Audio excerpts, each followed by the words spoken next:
oser, se changer, ne plus se conformer, se cultiver, rire, parfois pleurer, débattre de sujets et anecdotes variés. Je suis Marie et comme vous le savez, j'ai décidé d'arrêter d'être sage et de parler fort de sujets qui nous touchent tous et toutes. Je crois que je me suis inscrite sur Instagram en 2015. À l'époque, c'était, je me rappelle, pour participer à un concours où il fallait poster 5 jours d'affilée une photo en rapport avec sa pratique de yoga. À l'époque, les influenceurs n'avaient pas la place qu'ils occupent aujourd'hui, l'algorithme n'était pas aussi tordu et nous avions accès aux publications de nos abonnements dans l'ordre de publication. 7 ans ont passé et beaucoup de choses ont changé.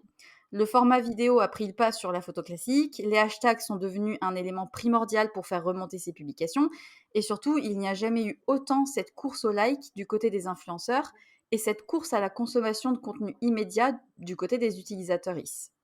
Alors je me demande parfois, que ferions-nous sans Instagram? Quelle est la limite à ne pas franchir? Entre montrer ou ne pas montrer, parler de certains sujets ou non, interpeller sur des causes importantes comme l'écologie. Alors de temps en temps, je fais un tri dans mes abonnements, supprimant définitivement de mon champ les influenceurs et influenceuses qui en font trop, qui sonnent faux ou qui ne courent qu'après l'attention des followers. Mais néanmoins, je reste, car c'est selon moi une source fabuleuse d'analyse sociologique sur ce monde du paraître et des filtres, sur ce monde de la création illimitée de contenu qui se noie dans le flux presque de manière instantanée. Et puis, il y a des comptes qui restent simples et authentiques, des comptes qui ne mentent pas sur une vie fabuleuse, des comptes qui n'oublient pas d'interpeller sur le fait qu'il est important aussi de ralentir.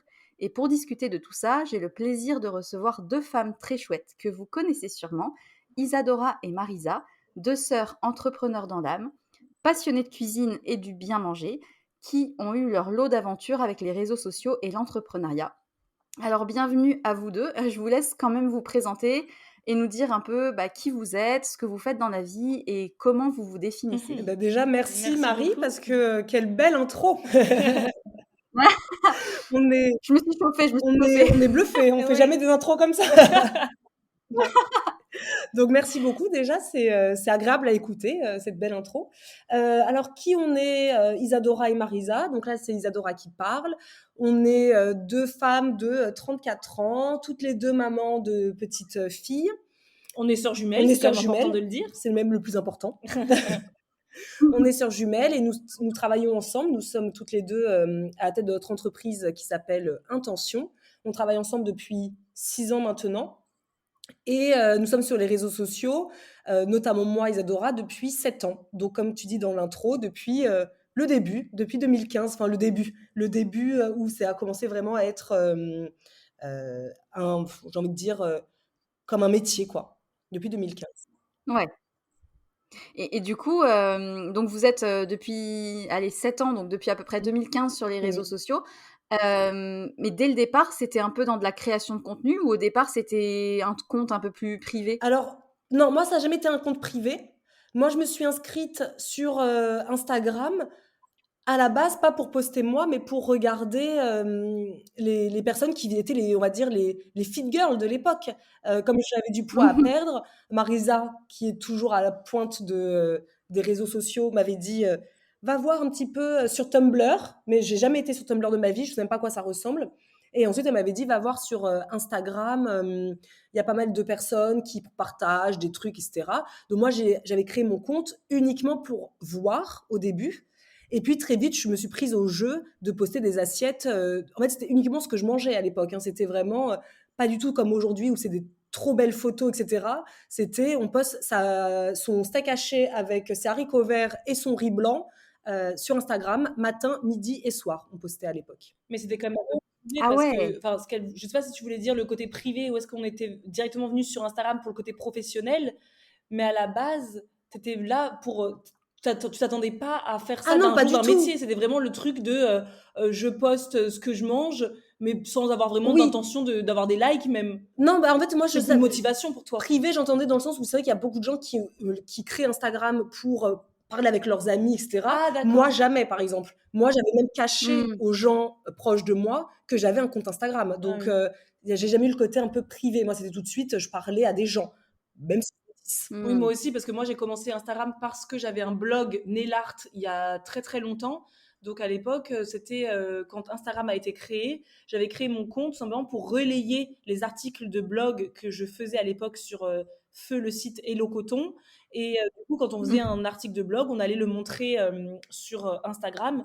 Et ensuite, en fait, on s'est rendu compte qu'Instagram avait un peu cassé ce site Hello Coton, puisque les gens n'avaient plus d'envie d'aller lire un long article, parce qu'à l'époque, on écrivait des articles très longs pour parler de nail art, quand en fait, bah, on pouvait voir sur Instagram directement le nail art final sur nos ongles. Donc, plus personne n'allait consulter ensuite, au fur et à mesure, les articles de blog. C'est d'ailleurs pour ça, je trouve que Instagram a un peu achevé les blogs pour ce côté-là, puisque pourquoi aller regarder un blog si tu as déjà le produit final en photo sur Instagram. Donc moi, c'était vraiment pour le côté blog nail art que j'avais créé pour suivre les gens que j'aimais bien, les blogueuses nail art à l'époque. Ouais, mais c'est vrai qu'en plus, enfin, le domaine fit girl, régimeuse, et cetera, c'est un gros pan d'Instagram. Enfin, j'ai l'impression, des fois, quand je vais dans mon fil pas dans mon fil d'actualité, mais genre pour découvrir des comptes, je vois presque une photo sur 3, c'est une photo d'assiette, avec marqué à côté, 360 calories, Oui. 100 grammes de 100 grammes de pâtes, un steak haché. Enfin, ouais, je pense que c'est vraiment un endroit où les gens viennent aussi chercher de la Oui. motivation C'est vrai que quand on a commencé, c'était et ça, hein. Enfin, en 2015, c'était soit des photos magnifiques de paysages, parce que c'était aussi ça, Instagram au début, c'était vraiment les photographes qui allaient dessus. Et en 2015, c'était énormément. On a commencé quasiment tout ensemble, hein, toutes les régimeuses, fitness girls du moment, on a commencé quasiment tout ensemble en 2015. Après, j'avoue que quand on est dans cette niche-là, on a du mal à voir les autres. Donc moi, en effet, je vois beaucoup ça sur Instagram parce que je consulte beaucoup de comptes, alors pas fit girl du tout, mais plutôt les comptes food. Donc du coup, j'ai l'impression qu'il y a que ça sur ouais. Instagram. Mais finalement, quand je regarde parfois d'autres types de comptes, je vois qu'il y a quand même beaucoup aussi tout ce qui est, je sais pas moi, décoration de la maison, etc. Je pense que ça dépend aussi de ce qu'on regarde. Mais c'est vrai que tout ce qui est food prend une énorme place sur les réseaux sociaux, ça c'est sûr. Ouais et c'est intéressant de voir aussi comment quand on évolue nous, par rapport au type de publication qu'on Mmh. regarde, finalement l'algorithme, change et nous propose des contenus qui vont du coup plus dans le sens qu'on a. Tu vois? Moi par exemple, enfin vous voyez, j'ai un peu, évolué aussi et je regarde de plus en plus de comptes, sur de l'engagement, Mmh. politique ou, écologique et du coup je tombe de plus en plus sur des publications justement qui essayent d'interpeller sur des sujets de société et ça, c'est en ça que je trouve qu'Instagram, c'est quand même bien, c'est que ça permet vraiment de véhiculer des messages au plus grand nombre sur des sujets quand même hyper Bah, en même importants. temps, c'est pas que, Instagram, hein. C'est vrai que Instagram fait par rapport à ce qu'on aime, Facebook, bon, c'est la même chose, Netflix. Je pense que c'est vraiment à partir du moment où on regarde beaucoup d'un sujet, quoi qu'il arrive, hein, même, je suis même sur Google, hein, quand, selon Ouais. ce qu'on va préférer, même Pinterest. Enfin, je pense que c'est tous les réseaux, heu, qui nous permettent de rester calqués, en fait, sur, nos centres d'intérêt personnels. Ouais. Mais alors du coup, votre compte, il a quand même vachement évolué entre les débuts et maintenant. C'est quoi les évolutions principales, de votre compte? Bah, alors déjà, la différence, c'est qu'au début, on avait chacune un compte. Donc, je Mmh. crois que le plus gros truc, ça a été évidemment qu'on a fusionné nos 2 comptes, puisque, quand Instagram est devenu notre métier, c'est vrai que ça a été compliqué d'avoir 2 comptes où on avait une chaîne YouTube, mais 2 comptes. Donc les gens demandaient à Isadora: «Mais sur quelle, photo tu avais posté ce truc-là?» «Ah bah non, c'était sur la photo de Marisa». Enfin, c'était un peu chiant pour s'y retrouver et on commençait à avoir une entreprise qui prenait quand même de l'ampleur et tout et gérer 2 comptes Instagram, une chaîne YouTube, un podcast, on s'est dit que c'était plus la peine. Donc la plus grosse mise à jour, je crois que ça a été la fusion de notre compte. Après, il a évolué très. En fait, le compte Instagram, il évolue en même temps que nous. Il évolue en même temps que nous. Mmh. Donc, au début, Zadora, elle partageait que des assiettes, parce à l'époque, Instagram, faut se rappeler, c'était du contenu brut, immédiat. Donc, De la c'était de vraie vie. l'instantané, en Mmh. fait. Donc au début, Mmh. tu mangeais, tu postais ta photo immédiatement quand tu étais à table, quoi. Donc il n'y avait pas de filtre, il n'y avait Mmh. pas de rétro-planning, de calendrier éditorial, tout ça. Donc au début, c'était ça, c'était vraiment des assiettes. Ensuite, on a commencé, enfin toi, dans ton compte Instagram, c'était des assiettes. Ensuite, tu as commencé, Isidora ne se montrait jamais au début. Non, jamais. Jamais, jamais, jamais. C'est quand je suis arrivée, moi, à travailler avec toi, que j'ai commencé à te dire, tu peux te montrer. Mmh. Et en fait, oh, c'est pour ça que parfois Instagram c'est très vicieux et très pernicieux parce qu'au début tu montrais tes assiettes t'avais pas hyper d'engagement de fou.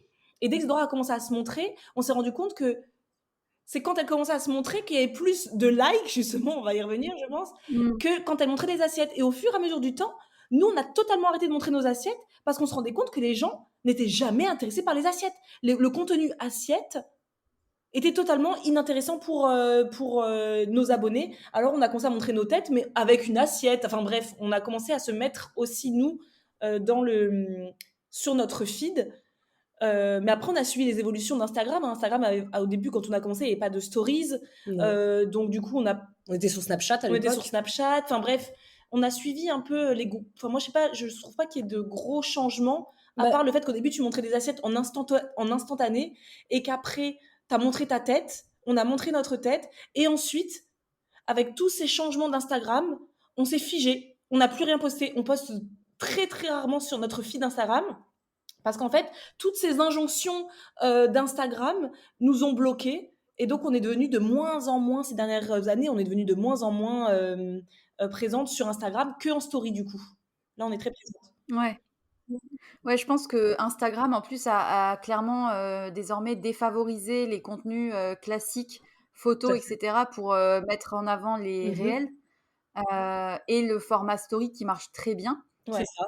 Mais, mais effectivement, et on voit très bien les influenceurs qui se saisissent du changement pour du coup adapter leur contenu et proposer toujours plus de contenus qui vont dans le sens d'Instagram. Maintenant, moi, je vois presque que des réels dans mon fil d'actualité par des influenceurs qui ont très bien saisi le truc et qui se sont appropriés l'outil pour vraiment communiquer d'une autre manière en fonction de ce que Instagram Mais on attend, n'a pas quoi. le choix. J'allais dire, moi, Bah ouais. comme on dit souvent avec Marisa, c'est vrai que beaucoup taclent l'algorithme, Instagram devient le diable, tout le monde parle que de ça. Et moi, j'avoue, ça me fait sourire parce que quelque part, c'est on s'adapte ou on part.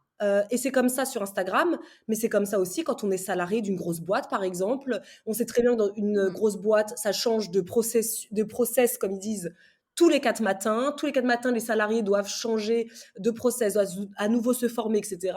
Il y en a qui partent parce qu'ils ne le supportent pas. Il y en a qui restent et qui s'adaptent au changement. Donc Mm. moi, Instagram, à partir du moment où c'est devenu en plus pour nous et pour beaucoup d'entre nous un métier, en plus qui ne nous appartient pas. Je veux dire, la plateforme ne nous appartient en aucun cas. Nous sommes comme dit Marda tout le temps, des locataires d'une Mm. plateforme. Moi, j'avoue qu'on tacle jamais nous. C'est vrai quand c'est un non-sujet chez nous. Ça, c'est un truc dont on parle beaucoup, Isadora et Oui. moi, en off, quand on voit encore un énième influenceur dire encore une fois, mon Dieu, Instagram, l'algorithme, Marc, il a encore changé, ils veulent faire d'Instagram un TikTok. Oui, c'est la vérité, mais oui, on est locataire sur cette plateforme-là. Donc, si ça me plaît pas, et bah, que je me sens d'attaque pour créer ma propre plateforme et mon propre réseau social, bah sinon je me tais en fait. Moi, c'est ça en fait. C'est soit je m'adapte ou soit je pars. On pourrait dire avec Zedora, bah, écoute, Ouais, maintenant ouais, ouais. on se On- rend compte que Instagram ne nous convient pas, on dégage. On a eu cette façon de penser, on s'était dit, bah, franchement, le jour, et nous on le sait, hein, on le sait très bien, on se le dit souvent, hein, le jour où nous vraiment ça devient insupportable, On et part. ben on part. Et Et pas puis on tacler sur laisse, Instagram. on va pas tacler tout le temps, parce que mine de rien, Instagram a fait de nous ce que nous sommes aujourd'hui, nous a permis d'avoir une carrière qu'on n'aurait sûrement pas eu sans Instagram. Donc moi, je reste quand même plutôt reconnaissante à cette plateforme de m'avoir permis d'avoir Ouais. cette vie-là. Et si j'aime plus, bah comme tu vois, nous ça fait 7 ans, on dit toujours dans le monde professionnel, 7 ans c'est un cycle comme dans la vie de couple. Au bout de 7 ans, tu t'essouffles un peu, soit tu pars, soit tu restes, soit tu évolues. Ouais, c'est comme quand on est parent, hein, tu sais, on évolue tous les jours, on Et, change les règles, bah c'est un peu pareil, moi je trouve. et surtout, moi je trouve que à chaque fois que à chaque fois que Instagram sort une nouveauté, c'est à nous de ne pas rentrer dans le jeu d'Instagram dans le sens où, comme il n'y a que des tendances et toutes les tendances, tout le monde se suit et donc on ressemble plus à personne. Moi, je me dis juste, je n'ai pas envie de faire de reels ou de réels comme tout le monde le fait avec les doigts pointés en l'air, les trucs comme C'est ça. ça. Ça n'est pas moi, ça n'est pas ma personnalité. Et ben, je vais trouver une façon qui nous appartient à nous Mm. de communiquer et de continuer à propager le message. Parce que nous, notre but, c'est de propager un message. Après, on n'est pas tous obligés de suivre les tendances de tout le monde. Il y a plein de gens que nous, on suit, des créateurs de contenu, qui font des réels. Moi, je dis reels, je suis désolée, j'aime pas dire réels, qui font Mhm. des reels qui sont hyper joli, hyper sympa, hyper spontané, on n'est pas tous obligés de rentrer dans le même moule, en fait. Ouais. Donc c'est à chacun de s'adapter, Mmh. tout simplement. Mais là, vous dites que Instagram, c'est devenu entre guillemets Mmh. votre métier. Donc, mais en fait, en dehors d'Instagram, vous aviez lancé, je me rappelle très bien, Oui, Snackies. Donc, c'était une oui, entreprise qui proposait des box de snacks sains qui venaient souvent un peu oui, tout à fait. d'Angleterre, des choses comme ça. Puis ensuite, vous avez arrêté et vous avez créé la plateforme Mmh. Intention, il me Oui. semble, qui est du coup à nouveau une fin de cycle puisque vous avez annoncé il y a quelques semaines que vous Mmh. arrêtiez. Du coup, ça, c'était vos 2 Oui. métiers, mais du coup, quand vous dites que Instagram est votre métier, c'est-à-dire que vous gagnez de l'argent Ah grâce à non, ça? Non, non, c'est non. pas ça. En fait, nous, quand on dit qu'Instagram, c'est notre métier, en fait, c'est même pas c'est vraiment pour un raccourci, c'est juste qu'en fait, quand on a créé Snackies, c'était il y a 7 ans, c'est vrai que tout a débuté grâce à Instagram. J'étais sur Instagram, moi, à titre personnel, pour, montrer mes repas et cetera, et quand j'ai créé Snackies quasiment, je crois que c'est même moins d'un an après mon arrivée sur, bah oui, parce qu'Instagram, je dis en plus 2015, mais non, je suis arrivée en 2014 et j'ai ouvert Snackies en août 2015. Et mes clients, là où j'ai fait, on va dire, la publicité de cette création d'entreprise, c'est sur Instagram. Instagram a été, est, on va dire, notre publicité. Il y en a qui vont dans les magazines, à la télé, etc. Nous, on a décidé, avec nos moyens qu'on avait, de créer Instagram. Et surtout, Marisa, quand elle est arrivée, c'était de créer une chaîne YouTube. C'était juste pour communiquer, en fait, sur Mmh. notre produit. Donc oui, quand on dit qu'Instagram, c'est notre métier, C'est ou comme si on disait que YouTube, c'est notre métier. Nous, ça fait partie de notre notre entreprise. métier, en fait, ça fait partie de notre entreprise. Parce qu'en fait, on a une casquette de community manager en même temps qu'une casquette de youtubeur, une casquette de comptable, casquette de. Enfin voilà, Mmh nous, mh. avec notre entreprise, on a fait le choix, nous, de développer nos réseaux sociaux pour faire la publicité de notre marque, tout simplement. OK, et du coup, Intention, c'était, je crois, une plateforme, le concept, c'était une plateforme où il y a de l'entraide par rapport au mieux manger, Oui, je c'est ça, crois? c'était une plateforme donc sous format d'abonnement mensuel dans lequel en fait on guidait nos membres vers une alimentation plus saine. Donc on les aidait à faire un rééquilibrage alimentaire avec notre sœur diététicienne nutritionniste et notre amie qui est naturopathe. Et c'était vraiment une plateforme complète pour pouvoir rééquilibrer son alimentation, mais finalement pas que, puisqu'on a parlé d'alimentation bien sûr, de bien-être en général, de santé mentale. Donc ça a duré 2 ans. On a Mmh. fait ça pendant 2 ans. Et du coup, si c'est pas indiscret, quelles ont été les causes qui ont fait que vous avez eu envie de mettre fin à cette Et bien plateforme? justement, notre santé mentale. Il y a plein de causes possibles, mais la santé mentale en priorité. Une plateforme digitale. En fait, nous, avant, on avait une entreprise Snackies. On avait du produit concret physique qu'on touchait. On avait des bureaux, on avait une plateforme logistique. Donc, du coup, on sortait de chez nous, on se voyait. Ensuite, on a créé Intention, qui est devenue une entreprise 100% digitalisée. On travaillait de chez nous, on faisait des visios avec nos membres tous les jours. En fait, on a complètement quitté un peu le côté vraie vie, vrai produit à toucher pour faire que du digital. Et en fait, force est de constater qu'au bout d'un moment, on s'est rendu compte que le 100% digital, c'est pas vraiment ce qui nous correspond. On est vraiment des personnes qui aimons voir des gens, être en contact avec des gens, toucher aussi des produits. Je pense que le produit est quelque chose qui nous ressemble plus aujourd'hui.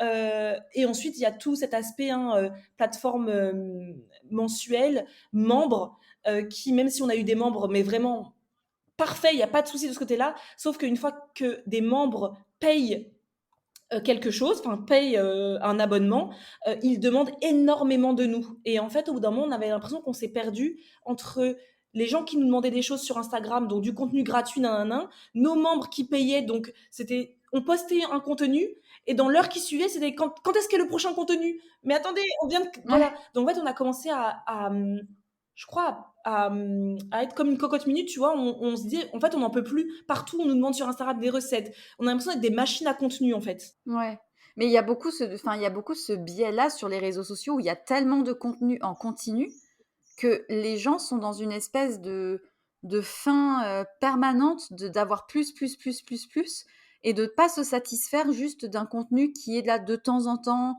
régulièrement, mais pas trop souvent, etc. Et on devient des machines à scroller et à voir des nouvelles choses. Et s'il n'y a pas de nouveau contenu, on est un peu, enfin, Ah mais déshabitué en fait. moi, c'est tout à fait ça, hein, C'est de la boulimie, c'est de moi la je boulimie dis, de de contenu. contenu. On bouffe du contenu à s'en faire limite vomir.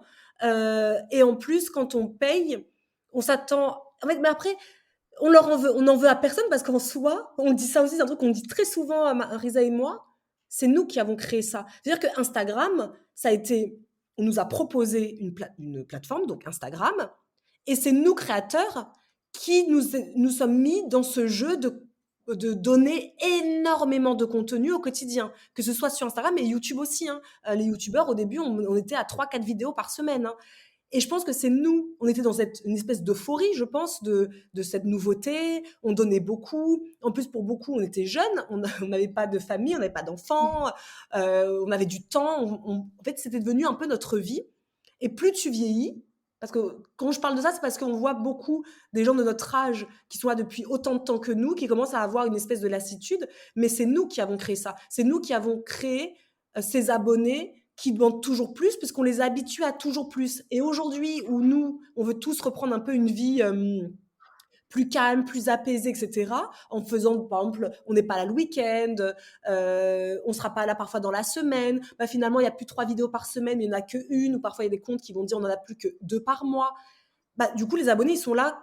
Attendez, mais en fait, on nous a tellement habitués à beaucoup que maintenant, du coup, je ne sais pas qui est à plaindre et qui est à blâmer si c'est pas nous finalement qui avons donné un peu le bâton pour nous faire battre. Oui, mais après, tu vois, enfin, je pense qu'il y a aussi un gros problème Tout à fait. sociétal plus, enfin, général, où en fait, on est dans une société qui fait que on est toujours dans l'attente d'avoir le plus rapidement possible des résultats, d'avoir le plus rapidement possible de nouvelles choses. Euh, on attend toujours plus, plus, plus. Du coup, Instagram a été aussi créé, je pense, pour répondre à cette demande de boulimie permanente de tout, Ouais, quoi. Mais je c'est à sais nous, pas. moi je trouve que Mm. ça, dans tous les cas, moi je dis que c'est à nous de sortir de là. C'est nous qui sommes des adultes responsables. C'est sûr que on sait ce que c'est, hein, tout le monde le sait. C'est pour ça que vous savez, enfin vous savez, je te vous vois genre. Mais non, mais tu sais le nombre de créateurs de contenu avec qui on parle, d'influenceurs dont c'est le métier, hein, parce que nous on a de la chance que notre influenceur n'a jamais été notre métier, n'a Ouais. jamais été notre seul métier. On a des partenariats tout ça, mais on ne vit pas de ça. Donc c'est notre grande chance. Mm. Mais ceux qui sont influenceurs de métier rêveraient de partir d'Instagram aujourd'hui. Mais c'est leur Beaucoup, oui. métier. Mm. Mais Ouais. c'est à nous aussi de déconstruire ces attentes des utilisateurs et même nous, nos propres attentes, parce que parfois, même moi, je suis en disant, oh, ça fait longtemps que t'as pas posté de vidéo, elle, nanana. Mais c'est à nous de le faire, mais ça a des conséquences. Et c'est ça qui est compliqué pour un créateur de contenu. C'est de dire, si moi je décide d'être pas là le vendredi, le samedi et le dimanche, je sais que ah bah l'algorithme, ah là là, le méchant algorithme va me dire bah lundi tu vas galérer pour retrouver tes vues. Mais ça, c'est pour moi c'est Et qui dit vue qui est en baisse, dit dit contrats qui contrat. seront en baisse, dit comment je paie mon Ouais. loyer, comment je Voilà. bouffe et bouffer mes enfants. On Mais en est après, il toujours y a là. toujours Hein. ce truc entre la métrique de l'ego, parce que c'est, oh, de voir des likes en moins, c'est un peu, parce que moi, je trouve qu'il y a que de l'ego, hein, dans le côté like et tout. Je vois même pas le but. Je veux dire, une marque, je lui dis que tu as eu 3000 likes, c'est très bien, mais si t'as pas vendu derrière, on s'en fiche de 3000 likes, en fait. Donc, Ouais, ouais, ouais. moi, je trouve qu'il faut s'éloigner de ces statistiques qui sont juste pour nourrir un ego. Il y a juste ça. Mais même moi, je dis ça, mais c'est difficile, hein, même pour nous, hein, parce que on est tous des humains. On a posté une photo, elle a, je sais pas, 5000 likes. Le lendemain, tu postes une photo, ou dans 3 jours, tu postes une photo, elle a 500 likes, t'es blasé, t'es vénère. Mais en soi, ça ne change rien à ta vie et à qui tu es, en fait. Donc moi, je me dis que c'est à Ouais. nous de changer les choses et à nous de réadapter notre façon de faire sur les réseaux sociaux, malgré les conséquences. Ouais, mais je pense que, enfin, comme tu le dis très bien, il y a un gros problème d'ego Mm. derrière parce que, enfin, ça me fait penser des fois, je vois des, et ça, c'est le don de m'énerver, mais un truc de fou. Souvent, enfin, vraiment souvent, je vois des influenceurs partager en story et dire, n'oubliez pas de Oui. liker, partager, c'est important pour moi, c'est important pour l'algorithme, ou alors qui vont dire, qui vont poser plein de questions en mode, qu'est-ce que vous Oui. attendez de moi, qu'est-ce que vous voulez de moi? Et ça, c'est un truc, genre, ça me rend ouf, j'ai envie de dire: «Mais sois toi-même, enfin, de où tu attends que les autres te valident et te disent qu'est-ce que tu Déjà, dois faire, j'estime quoi?» que c'est Enfin, quand tu as pas de message. Déjà, quand tu as un message, que tu sondes ta communauté, c'est normal parce que, bah, c'est toujours bien de savoir ce oui, que ta communauté aussi attend de toi. Mais moi, j'estime que quand tu as pas de message, quand tu as pas de ligne éditoriale, comme on dit dans le jargon, en effet, ce sera plus facile de dire aux gens: «Venez, s'il vous plaît, mettre un petit like pour que tout le monde, toutes les marques voient comme quoi j'ai plein d'abonnés et que c'est trop bien». Mais en soi, ça aussi, nous, ça nous épuise. À chaque fois qu'on voit ça, «Venez mettre des likes», c'est important pour nous. Et moi, la phrase qui nous insupporte, je pense, le plus, c'est par exemple acheter par exemple tel truc, ou quand ils vont faire un placement de produit en Ah disant oui, je vous mets le code promo qui est là, n'hésitez pas à l'utiliser pour me soutenir, pour que je puisse continuer à en vivre. Mais ça, c'est ton problème. ouais, oui. Enfin, ça, c'est un truc qui ouais, ouais, nous ouais. agace parce que, après, nous, comme on n'a jamais été influenceurs, nous, c'est vrai qu'on a de la chance quand on a créé Snackies. Enfin, quand on était sur les réseaux, c'est directement après, en même temps, on a créé Snackies.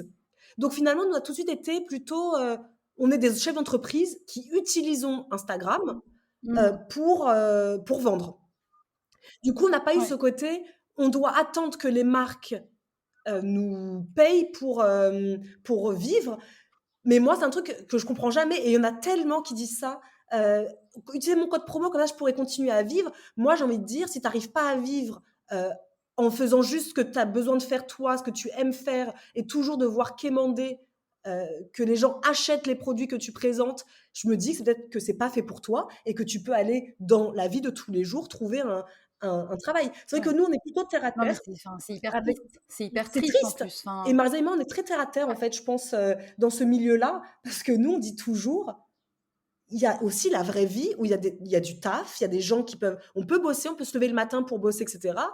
Si ça te plaît pas Instagram, si tu le critiques tout le temps, si, il te faut à chaque fois, pleurer à ta communauté pour qu'ils payent pour payer ton loyer, à un moment donné, je suis sûre que tu peux trouver un travail, où tu as pas besoin de supplier les gens, quoi. Moi, j'ai jamais supplié mes employeurs pour avoir, mon chèque à la fin du mois, quoi. Donc ouais. et puis Puis c'est surtout que, comme vous le dites très bien, en matière de partenariat, de code promo, et cetera, il y a aussi des oui, déviances parce que, du coup, il y a des influenceurs qui se sentent dans l'obligation d'accepter des partenariats, pour payer leur loyer ou je sais pas quoi, et tu te retrouves avec des produits qui sont pas forcément de très bonne qualité, que les influenceurs recommandent quand même, alors qu'ils ont quand même une certaine légitimité par rapport à leurs abonnés, et je trouve que ça peut être entre guillemets «dangereux», et pourtant j'estime qu'un influenceur, quand il a, beaucoup d'abonnés, j'estime qu'il a une forme de responsabilité de ce qu'il, transmet, en Mais fait. moi, je suis totalement d'accord. Moi, j'estime que les vrais bons influenceurs, ce sont ceux. Alors, moi, je classe en deux catégories. Tu as les influenceurs qui sont maintenant des restas, là, des influenceurs qui sont des panneaux publicitaires, qui sont ce qu'étaient des personnes qui faisaient des pubs L'Oréal à la télé, sont des mannequins publicitaires. Comme moi, je les vois à la télé. Ce sont Ouais. des personnes qui n'ont pas de message, qui n'ont pas de ligne éditoriale, qui font du lifestyle, comme on dit. Et eux, il y en a certains qui maîtrisent hyper bien. Ils n'ont aucun message, hein. Ils n'ont rien, ils me présentent leur vie, mais pour moi, ce ne sont que des panneaux publicitaires, ce sont vraiment des mannequins, voilà, qui portent les marques qui payent pour, avoir de la visibilité. Et ensuite, moi, il y a les influenceurs qui, eux, ont un message et qui ont décidé de faire de leur métier l'influence, mais qui ont derrière un vrai message qui est porté. Je pense souvent à Is No Good de ce côté-là, parce que Is No Good, elle a un vrai message, mais elle est créatrice de contenu, certes, mais au quotidien, je veux dire, si elle partait demain des réseaux sociaux, bah, ce serait dommage, parce que moi, elle m'instruit, oui, elle elle t'apprend, m'apprend des choses sur la consommation. Je sais pas si tu la connais, elle fait tout ce qui est Non, je connais pas son compte. Isnobu, Je je connais connais pas pas. son prénom, j'avoue que je connais pas son prénom, la pauvre, mais elle parle de tout ce qui est. elle lutte contre la fast fashion. Voilà, elle lutte contre la fast fashion. Ah Et c'est son d'accord. métier, Ah ouais. mais elle le fait hyper bien. Ça veut dire qu'elle propose des marques qui ont un vrai sens. Et ensuite, tu as la troisième catégorie, j'ai dit deux, mais il y en avait trois. Et ensuite, c'est la catégorie des influenceurs qui se sont mis influenceurs parce que finalement, j'ai trouvé, enfin, je veux dire, il y avait de la lumière. Je suis venue.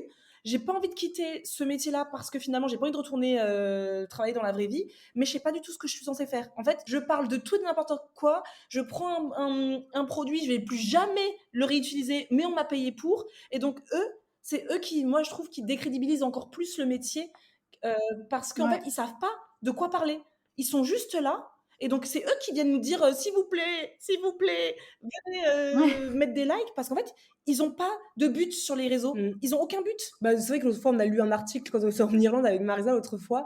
On lisait un article d'une nana, on est tombé dessus, mais alors mais vraiment par hasard, sur Instagram, où elle avait fait un long post, très très long, du coup en carrousel, tellement c'était long, où elle expliquait pourquoi elle nous suppliait quelque part elle nous suppliait finalement de liker pour que les marques voient qu'elle a De de l'engagement. l'engagement. Et elle expliquait Ouais. parce que sinon, comment je pourrais nourrir mon fils? Et Mais c'est moi, je suis désolée, moi, ça me choque parce que moi aussi, je suis maman. Demain, Instagram, parce que Instagram peut s'arrêter demain, du jour au lendemain, ça ne nous appartient pas. Donc, du jour au lendemain, tout peut s'arrêter. Et ben, on ira travailler. Enfin, on travaille bah oui. aujourd'hui, mais je veux dire, on ira travailler dans la vraie vie. Et je pense qu'on a peur aujourd'hui. C'est vrai que les influenceurs, maintenant, je pense qu'il y a cette peur, et il y en a beaucoup, comme disait Marza, il y a quand même pas mal qui nous disent quand même qu'ils aimeraient arrêter parce que c'est devenu insupportable. Mais, qu'est-ce que je fais? Je pense qu'il y a cette peur aussi, quand on est vraiment dans le digital comme ça, de se reconfronter, je pense, à un travail dans la vraie vie, je pense. Ouais. Mais je pense que ça enfin, mine de rien, les réseaux sociaux, coupent justement de la vraie Complètement. vie parce qu'on voit des images, on voit des vies Oui. parfaites, enfin ou soi-disant parfaites, et je pense qu'en plus de ça, ça c'est hyper délétère pour les utilisateurs parce que ça renvoie à leur propre fragilité, aux choses qu'ils n'ont pas, qu'ils aimeraient avoir ou qu'ils pensent qu'ils aimeraient avoir, qu'ils voient chez les autres, qui n'est pas forcément vrai parce que Instagram, c'est une, image d'un moment T, mais qui n'est pas forcément la vraie vie. Et ça a énormément de conséquences, enfin, pour la santé mentale Bah notamment. oui. Non, moi je me dis que c'est justement aux utilisateurs aussi de faire preuve de discernement aujourd'hui. C'est vrai que nous, on en parle beaucoup sur notre podcast, on en parle beaucoup sur Instagram. Vraiment, attention, ce que vous voyez, ce sont des images figées, ce sont des moments à l'instant T là que quelqu'un a voulu vous montrer parce que c'était sa meilleure version d'elle-même.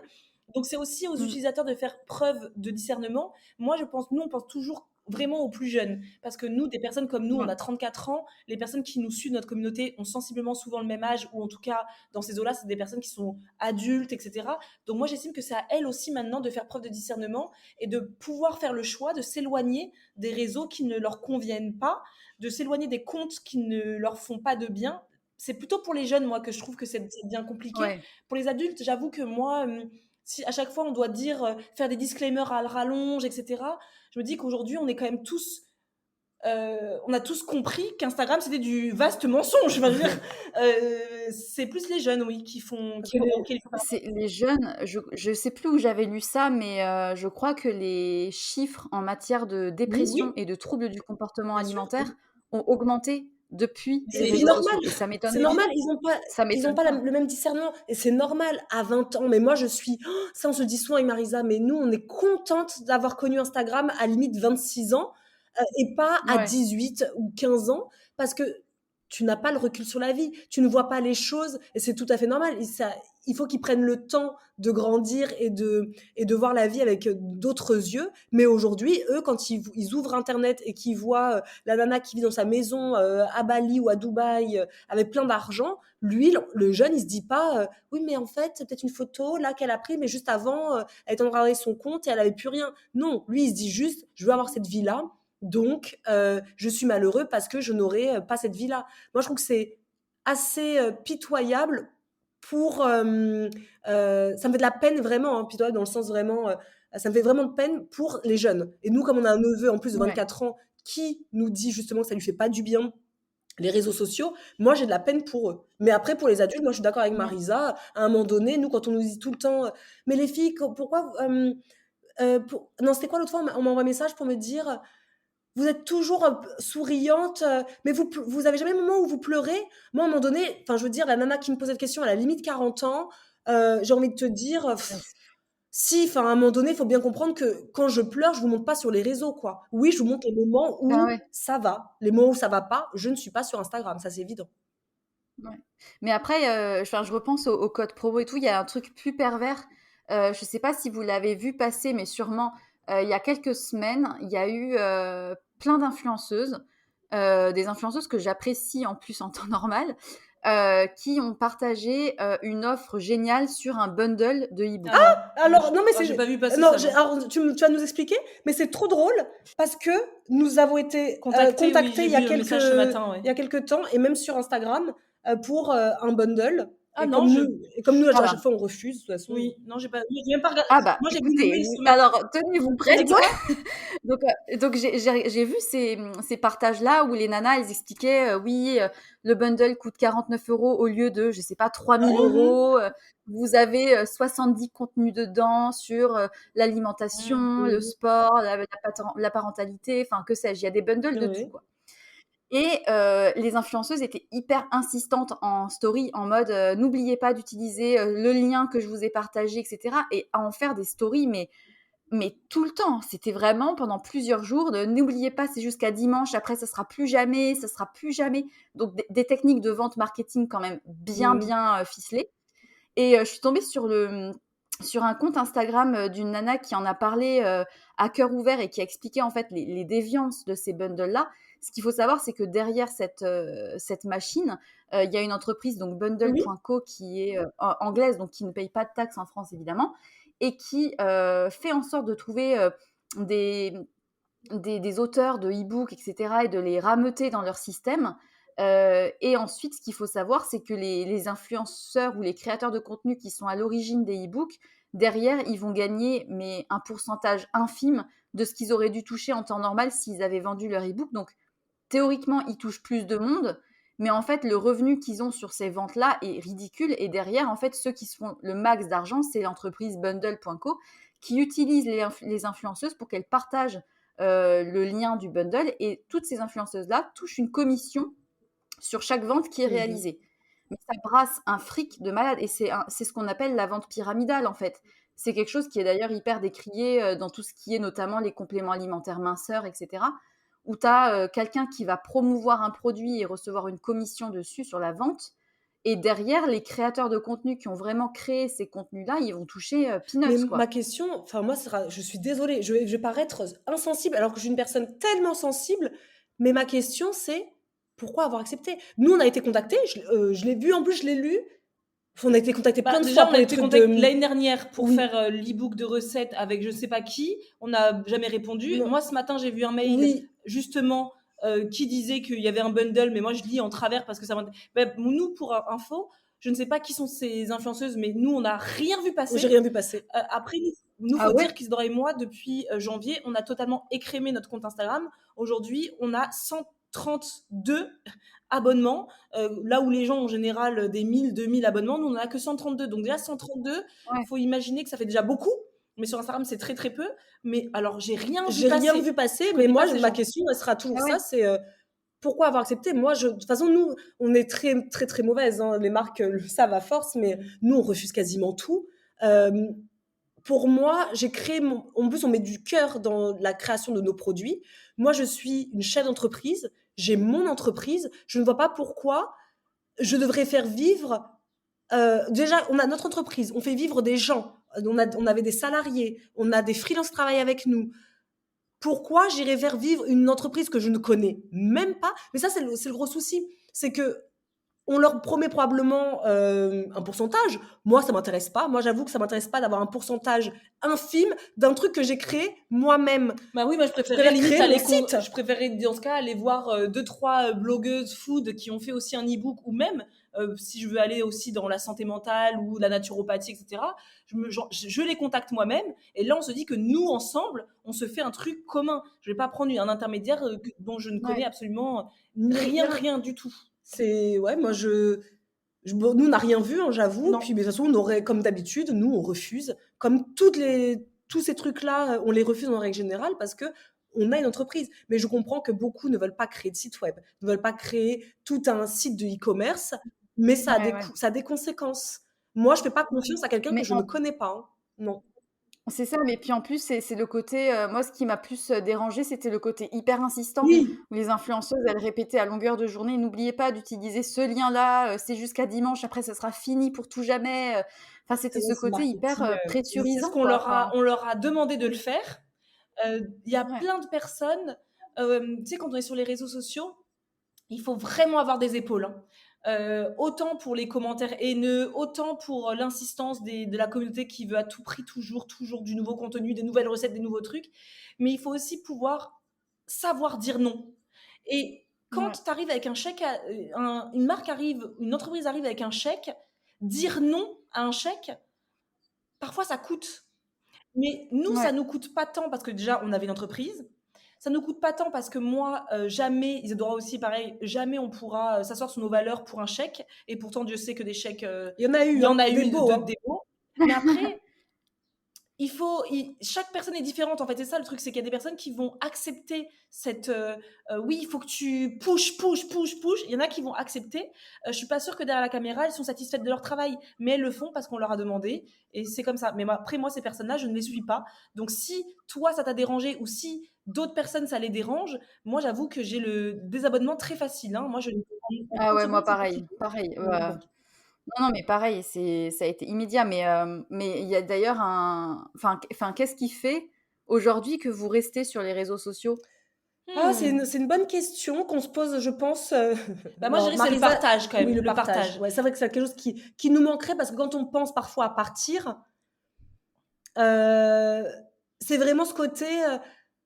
Ce serait vraiment pas une question. Alors pour le coup, c'est pas une question d'argent parce que si ça avait été une question d'argent, nous aurions gardé la plateforme Attention qui était très rentable. C'est vraiment ce partage. Et c'est vrai que moi, j'ai une affection particulière pour Instagram. J'ai commencé dessus où c'était un partage vraiment de la vraie vie. Ça a changé. Nous aussi, on a changé. On est rentré dans ce jeu-là et maintenant, on en fait un petit peu. On fait un petit peu marche arrière. Mais le partage comme ça D'astuces. Enfin, moi, je sais que j'ai ouais, c'est commencé vrai sur que les réseaux il y a des années pour un blog nail art parce que moi, j'ai toujours été de celles qui aiment partager ses conseils, ses astuces. J'aime découvrir quelque chose et pouvoir le partager parce que je sais que ça peut faciliter la vie de certaines mm, personnes, ça peut changer des vies. Nous, on estime que, avec toute humilité, qu'on a changé la façon de voir de l'alimentation de plein de personnes. Donc, j'aurais du mal à quitter Mm. ça. En revanche, après, c'est tout un processus de d'enlever dans notre tête la façon dont on nous est, enfin, dont on a l'impression qu'Instagram nous impose la création de contenu. Moi, je pense pas qu'Instagram nous Mm. impose. Je pense que Instagram propose des choses et que beaucoup de gens ont tellement peur de de l'algorithme et ont disparaître. tellement peur de disparaître parce que j'ai l'impression que pour beaucoup de gens, ne pas être sur Instagram, ne pas être vu, c'est ne plus exister. Et je pense que du coup, les gens Ouais. s'engouffrent dans les propositions d'Instagram au risque de se perdre. Nous, la différence, c'est que nous, on a cru faire ça. Nous, la différence, on n'a pas décidé de se perdre. C'est plutôt l'inverse. Nous, ça nous a figé. On n'a plus jamais posté sur Instagram. On savait plus quoi poster. On était là dans le feed. Quoi poster parce qu'il faut réfléchir. Est-ce qu'il faut faire des grandes. Je vois beaucoup de gens qui font de la philosophie dans leur post Instagram. Je me dis, j'ai l'impression que maintenant, pour poster une photo, pour qu'elle soit légitime, il faut écrire un texte d'envergure philosophique. Ouais, C'est un peu ouais, ouais. chiant. Donc, je pense, non mais c'est vrai, je pense que c'est à nous de décider de comment on va aborder Instagram et bah, s'éloigner de son ego parce qu'accepter que la prochaine fois que tu postes une photo, ça se trouve, elle n'aura pas ce que tu veux comme je sais pas, elle va pas faire le big buzz, Ouais, je mais pense c'est comme que, ça. et de toute façon, je pense que beaucoup attendent ça et encore plus depuis les Reels, hein, qui ont permis d'avoir des vues qui sont juste parfois incroyables. Quand on va sur l'Explorer et qu'on tombe sur une vidéo comme ça, je la connais même d'Inavinadan, la personne, et je vois 2 millions d'abonnés, mais je trouve que Non, c'est 2 millions de vues pour 1000 voilà, abonnés. Hein. 2 millions de vues. Et je pense que c'est ça qui est traître pour l'ego, parce que 2 millions de vues, on se dit, ouais, on a percé le game, mais pourquoi? Parce qu'en soi, 2 millions, ça m'a pas payé mon loyer. 2 millions de Ouais. vues, ça me paiera jamais mon loyer. Et quand on va sur le compte après, quand on se dit, tiens, on va regarder un petit peu à quoi ressemble son compte, on voit qu'elle a 2000 abonnés. Donc, c'est vraiment un travail de s'éloigner des chiffres, parce que c'est pas parce que tu as 2 millions que tu gagnes 2 millions. C'est pas parce que tu as 2 millions que ta vie est meilleure que celle qui a 2000 likes. Donc, Mm. nous, on reste parce qu'on aime le partage. En revanche, c'est vrai que Ouais. depuis janvier, on s'est complètement détaché et des chiffres. Maintenant, tu vois, même comme parce qu'on est chiante aussi, on veut plus mettre le mot healthy dans nos vidéos, donc tu penses bien que nos vues ne sont plus les mêmes qu'il y a encore un an, parce qu'avant, quand on mettait healthy partout, tu pouvais avoir 100 000 vues aujourd'hui. Et finalement, la différence avec les influenceurs, et ça c'est un truc qu'on a dit en off lors d'un épisode de podcast avec une influenceuse, c'est que nous, les likes, c'était la différence avec les influenceurs. C'est que les likes, les vues, que nous ayons 20 000 vues à une vidéo ou que nous en ayons 100 000, quand on avait nos entreprises, bah, peu importe le nombre de vues, on avait toujours le même salaire. Tout le monde dans la Ouais, boîte avait le même salaire. Que notre vidéo, on annonce notre agenda ait 15 000 vues ou qu'elle en ait 100 000, nous avons le même salaire. Nous avons le ouais. même nombre de ventes d'agenda. Nous en vendons 4 000, 5 000, peu importe le nombre de vues en fait. Donc c'est vrai que peut-être que c'est ça qui a fait que on était déjà d'office peu attachés aux chiffres parce que ça n'a jamais changé depuis toutes ces années nos salaires. Alors quand on est influenceur, bien évidemment que Le nombre de le vues, nombre Ouais. de vues, ça fait un coup de pression à la marque en disant bah moi je fais tant de vues, voici ce que je peux demander comme mettons, on l'a vu, tarif. parce que tu vois, depuis qu'on a arrêté Intention, là, on avait repris quelques partenariats, qu'on avait arrêtés pendant quasiment 8 mois, on avait arrêté de faire des partenariats. Bon, on n'en a jamais fait beaucoup, hein, mais là, on a repris. Et on nous pose des questions, on ne sait jamais poser. Par exemple, on va nous dire, les filles, est-ce que vous pouvez nous envoyer, une fois que vous avez fini vos stories, vos stats? Mais nous, il a fallu qu'on demande, ou est-ce en toute honnêteté, on ne savait même pas Ouais. ce qu'ils attendaient de nous. C'est quoi une stat? Il faut que je screen le nombre de vues? Non, il faut que ce soit le nombre, la Les couverture, impressions. impression. On ne savait même pas ce que ça voulait dire parce que c'est quelque chose que nous, en plus, mais vraiment en toute honnêteté, nous n'avions jamais regardé. Ouais, ouais, ouais. Mais enfin, moi, c'est exactement la même chose. Enfin, bon, de toute façon, j'ai un métier, donc peu importe ce qui se passe sur Instagram, de toute façon, j'ai pas suffisamment d'abonnés pour avoir quoi que ce soit. Mais c'est vraiment le côté partage. Bon, déjà, moi, ça me sert à partager les épisodes du Mhm, podcast pour les mettre en avant. Et ça me permet après d'échanger en commentaire par rapport à l'épisode du podcast qui est sorti. Donc ça, c'est plutôt mhm. chouette. Et après, en story, ça me permet d'échanger parfois sur des coups de gueule ou des coups de cœur sur des produits que j'ai trouvés, que j'ai achetés, que j'ai bien aimés. Ça va vraiment être l'idée, bah aussi parfois des recettes, parce que je fais mon pain depuis maintenant 2 ans. Donc c'est aussi pas mal de trucs par rapport au pain. Mais c'est tout, Ouais, quoi. Et ça me va bah, très c'est bien. ça, pour moi, c'est vraiment ouais, le partage d'un message.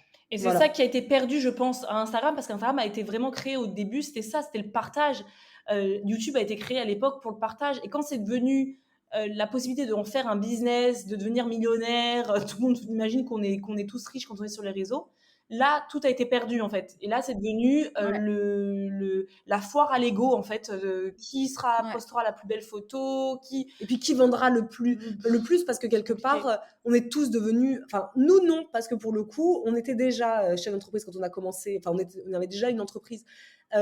Mais la plupart des influenceurs après ont commencé aussi à créer leurs propres entreprises et donc maintenant on se retrouve avec, et c'est une de nos amies l'autre fois qui n'est pas du tout sur les réseaux, qui nous disait, parce qu'on lui demandait, toi honnêtement, quand tu nous vois sur les réseaux, est-ce que tu trouves qu'on est les mêmes, etc.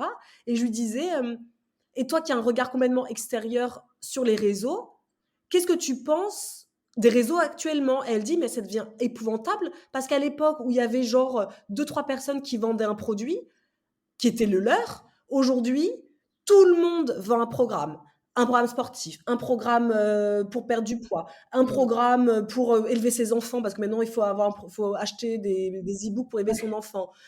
Tout le monde vend quelque chose sans avoir tu vois, par exemple, un diplôme de la petite enfance ou un diplôme des diététiques ou Non, un diplôme et de même coach les sportif. influenceurs, hein, ils vendent des produits des autres. En fait, aujourd'hui, Instagram, c'est vraiment que de la vente. Et Vente. elle disait, en fait, on n'en peut plus parce que vous êtes les mêmes dans la vraie vie, etc. Sauf qu'avant, vous vendiez des choses, vous étiez peu de gens à vendre des choses, qu'aujourd'hui, pourquoi on irait acheter chez Zadora et Marida quelque chose, puisque vous êtes 600 000 à vendre le même jour, tout le temps, les mêmes trucs, les nanana. Donc elle disait, en fait, aujourd'hui, c'est mm. compliqué de trouver vraiment l'authenticité, le truc, parce que vous êtes tous devenus des vendeurs. Et Et ça, c'est c'est vrai, vrai. et c'est la vérité. Et franchement, quand elle nous a dit ça, on s'est dit, Oui, c'est la et vérité. c'est ce qui nous commence à nous gonfler aussi, hein, d'être. Et de toute façon, ça aussi, personne ne le dit jamais, mais en 2015, non, allez, en 2017, on va dire que c'était un peu l'âge d'or. 2017-2018, c'est l'âge d'or niveau, on va dire, financier. Hein. C'est-à-dire qu'on était tellement peu nombreux que quand nous, par exemple, on disait, voilà, on faisait une vidéo YouTube où on parlait de notre prochaine box qui allait sortir, en une journée, parfois même en quelques heures, on faisait 500 ventes, 600 d'un coup. Ouais. Aujourd'hui, on a plus d'abonnés on a plus de visibilité, on va dire, ou de notoriété. Quand on va dire, on va faire une vidéo YouTube où on va parler de notre produit, parfois on a 5 ventes. Alors qu'à l'époque, et pourtant, notre communauté a augmenté. Et quand on a beaucoup parlé, on s'est dit, mais en fait, c'est normal. Maintenant, on est tellement nombreux à, Ouais, à vendre. Comment tu veux ouais, le marché s'est complètement bah, éclaté, tu quoi. sais même plus qui acheter. Pareil pour les retraites de yoga. Avant, tu avais une nana qui faisait une retraite de yoga, tout le monde y allait. Maintenant, comme tout le monde en fait, je veux dire, vu le prix, tu vas pas aller tester toutes les retraites de yoga 3 fois Ouais. dans l'année. Donc, c'est pour ça qu'en ce moment, les gens commencent beaucoup à dire algorithme, algorithme, algorithme aussi. C'est parce que, en toute franchise, bah, on voit bien que notre chiffre d'affaires descend par rapport à, par exemple, 2017-2018, où on était si peu nombreux. Donc, c'est normal. Et après, il faut s'en détacher. C'est comme tout, il faut s'en détacher.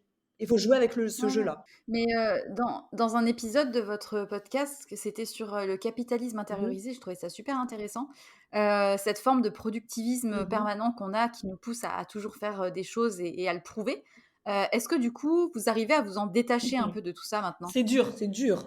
La vérité, c'est comme on disait dans l'épisode Ouais. de podcast, c'est que le fait d'en avoir pris conscience, c'est déjà le premier pas. Et en fait, on s'est rendu compte Ouais. qu'il y a eu beaucoup de résonance avec ce podcast chez plein de Il a été de énormément gens écouté, cet écoutés. épisode. Et c'est vrai que on en prend conscience. Après, c'est comme toute personne un peu addict à quelque chose, en prendre conscience, savoir que c'est pas bon pour toi, et changer les choses demain, c'est pas la même chose. C'est quelque chose qui est vraiment engrammé en nous depuis tellement d'années maintenant. Mais on en a pris conscience et aujourd'hui, on fait des choses au fur et à mesure pour se détacher de tout ça. Et on en rigole Et aussi, on en tu vois. rigole de nous-mêmes. Après, on est deux, donc c'est vrai que nous, on a cette chance d'être deux, qui fait que quand Marisa, par exemple, typiquement tout à l'heure, me dit non, non, je vais rentrer parce qu'il faut que il faut que je fasse le montage de la vidéo, directement, je la rame en disant si elle n'est pas sortie dimanche, si elle sort mardi, ça change quelque chose. Elle me regarde, elle sourit, elle dit ouais, non, mais c'est vrai, t'as raison. On jongle en fait. C'est comme un peu un élastique, tu sais, qui descend, qui monte, qui descend. Il y a des moments où on se dit non, mais c'est trop facile de plus être une productive de ouf. Et puis il y a des moments où tu te lèves le matin et tu te dis bon, faut que je fasse ça. C'est Ouais. normal. Enfin, nous, on a Après, complètement conscience. je pense que ouais, ça dépend des caractères aussi. Enfin, je suis un peu comme ça. Moi, j'aime bien de faire les choses et les faire vite. J'ai besoin que ça aille vite, que ça soit fait, que ça soit efficace et de pouvoir me dire après, ah, j'ai fait ça, j'ai fait ça, j'ai fait ça.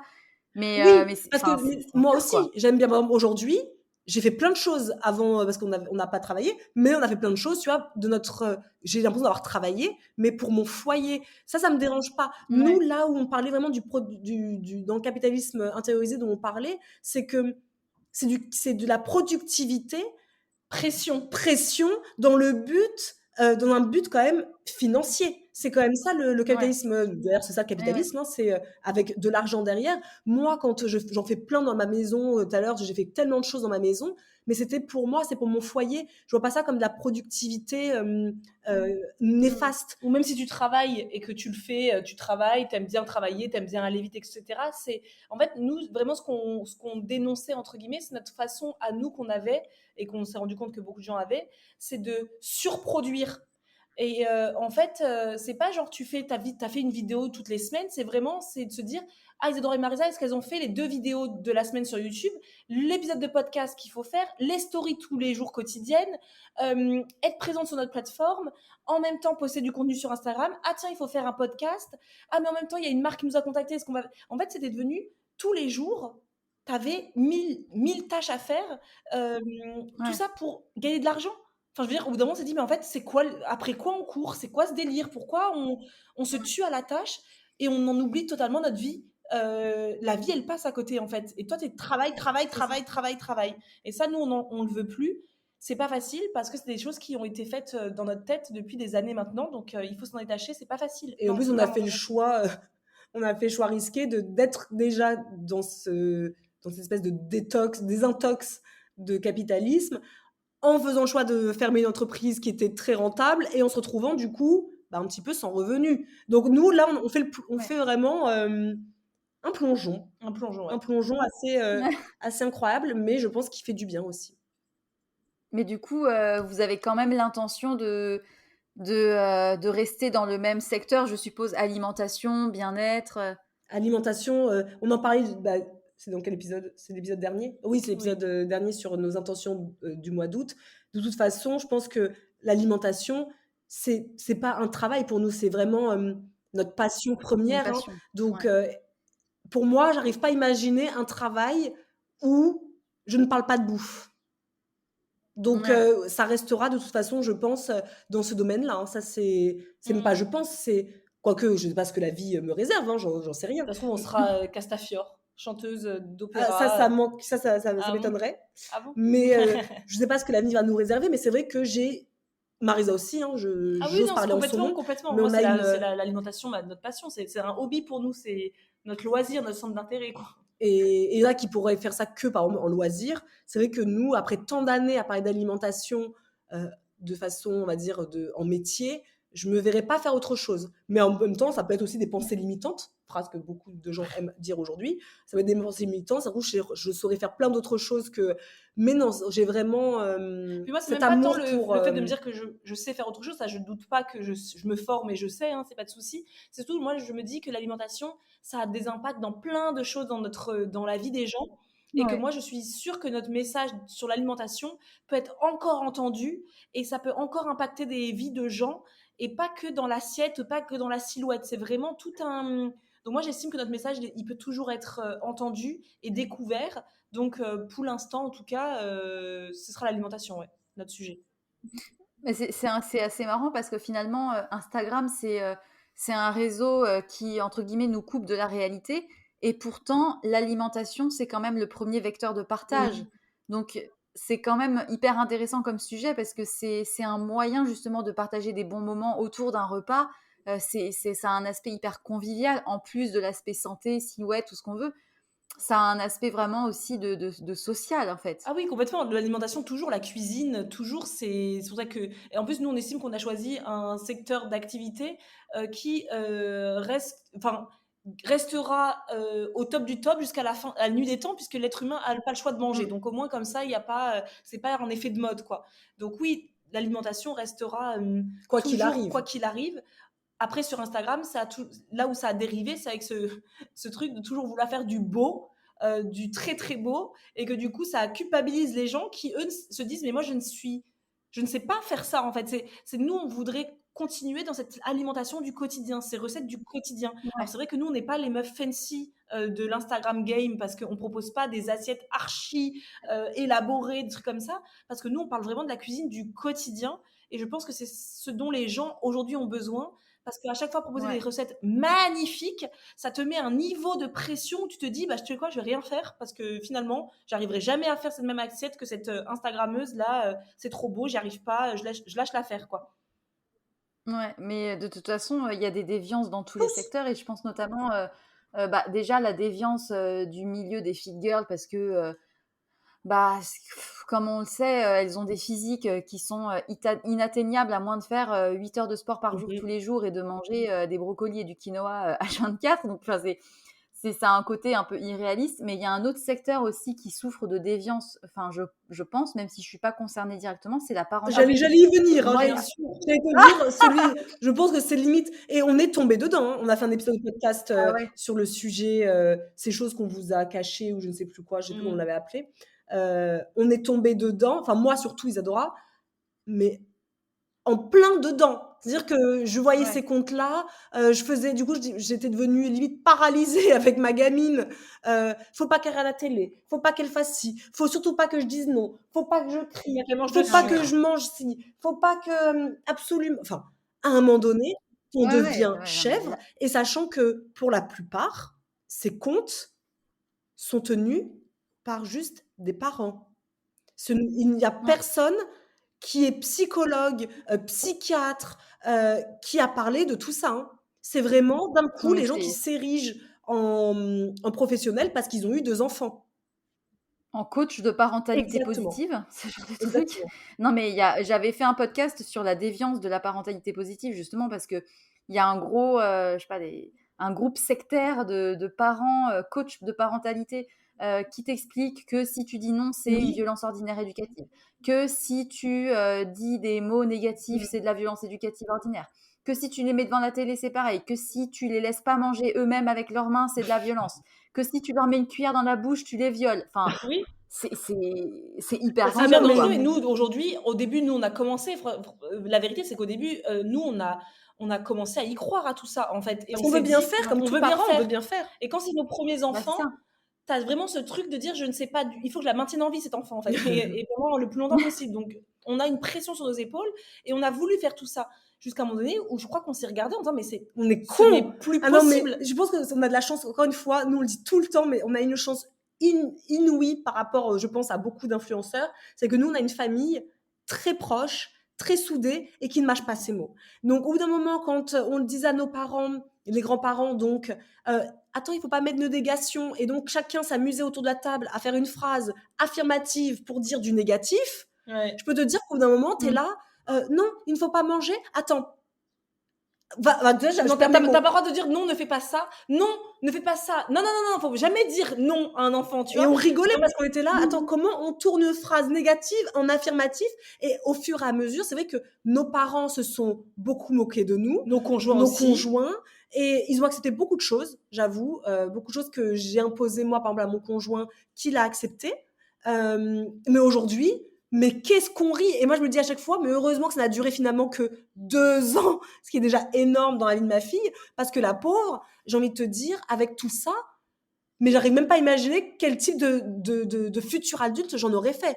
Parce que la maman était complètement Bah, ouais. tarée, quoi. La maman, c'était, pas de télé, pas de ci. Alors bien sûr, la télé, c'est pas ouf, mais attendez, on dit pas non plus qu'on laisse nos enfants 10 heures par jour, quoi. Faut Et je Ouais, pense que ouais. ça fait beaucoup de mal à beaucoup de parents. Ça, c'est vrai. Beaucoup de parents, nous sont venus nous voir quand on avait fait cet épisode en nous disant, ça me permet de limite, ils avaient recommencé un peu à respirer parce qu'on est tous tombés à un moment donné dans cette spirale Ouais. de ce coach qui n'est même pas coach. Ouais, ouais, puis en plus de ça, enfin, c'est hyper pervers parce que les coachs en parentalité qu'il y a derrière, mais ils se font un fric de malade basé sur la peur des parents de mal C'est faire, ça. Bah, tu quoi. sais, moi, j'ai payé, hein. J'ai payé une coach en sommeil, hein. Ah! Voilà. Tu Ah tombée oui, j'ai dedans? payé une coach en sommeil parce que ma fille ne dormait pas. Mon Dieu, un enfant qui dort pas, mais en fait, c'est un enfant. Et je peux te dire que je pense que j'en resterai à vie choquée d'avoir payé pour un suivi qui n'a jamais eu lieu. Ah Donc, ouais. pour moi, en plus, c'est quelqu'un qui est hyper populaire sur les réseaux, donc tout le monde parle. Moi, j'ai trouvé ça minable. Elle m'a balancé que des banalités.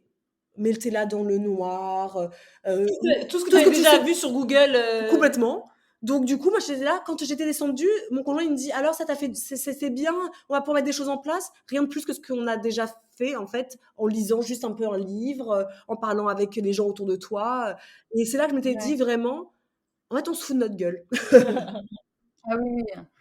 Oui, autant tu as des influenceurs qui se rendent pas compte, du mal qu'ils font entre guillemets parce qu'ils partagent un produit Tartempion, mais tu des coachs, mais tu des coachs en tout, en développement personnel, en parentalité, enfin, c'est en fait, à partir du moment où tu as le mot coach devant un titre, faut se méfier parce que les coachs, enfin, c'est une profession qui est pas encadrée du tout au niveau juridique et du coup, tu as des déviances, sur tous les Ah, domaines, c'est quoi, et dès que ça touche à des fragilités chez les humains, bah, du coup, la nourriture, le sport ou le rapport au corps, la parentalité, bah, là, c'est bon, ou le développement personnel et puis boum, ça marche à tous Bah, de les toute façon, coups, hein. ces coachs-là ne sont que dans ces domaines-là, parce que justement, Bah, c'est ça. et on en a parlé exactement, c'est exactement ce qu'on a dit d'ailleurs dans notre, épisode où on a dit, ces choses que l'on vous a cachées, dont le développement personnel aussi, parce que j'ai payé un coaching, à 3 000 €, qui était complètement, inouï et à mourir de rire. Maintenant, j'en ris quand je me dis: «Mais c'était tellement nul», mais comme on leur disait dans cet épisode,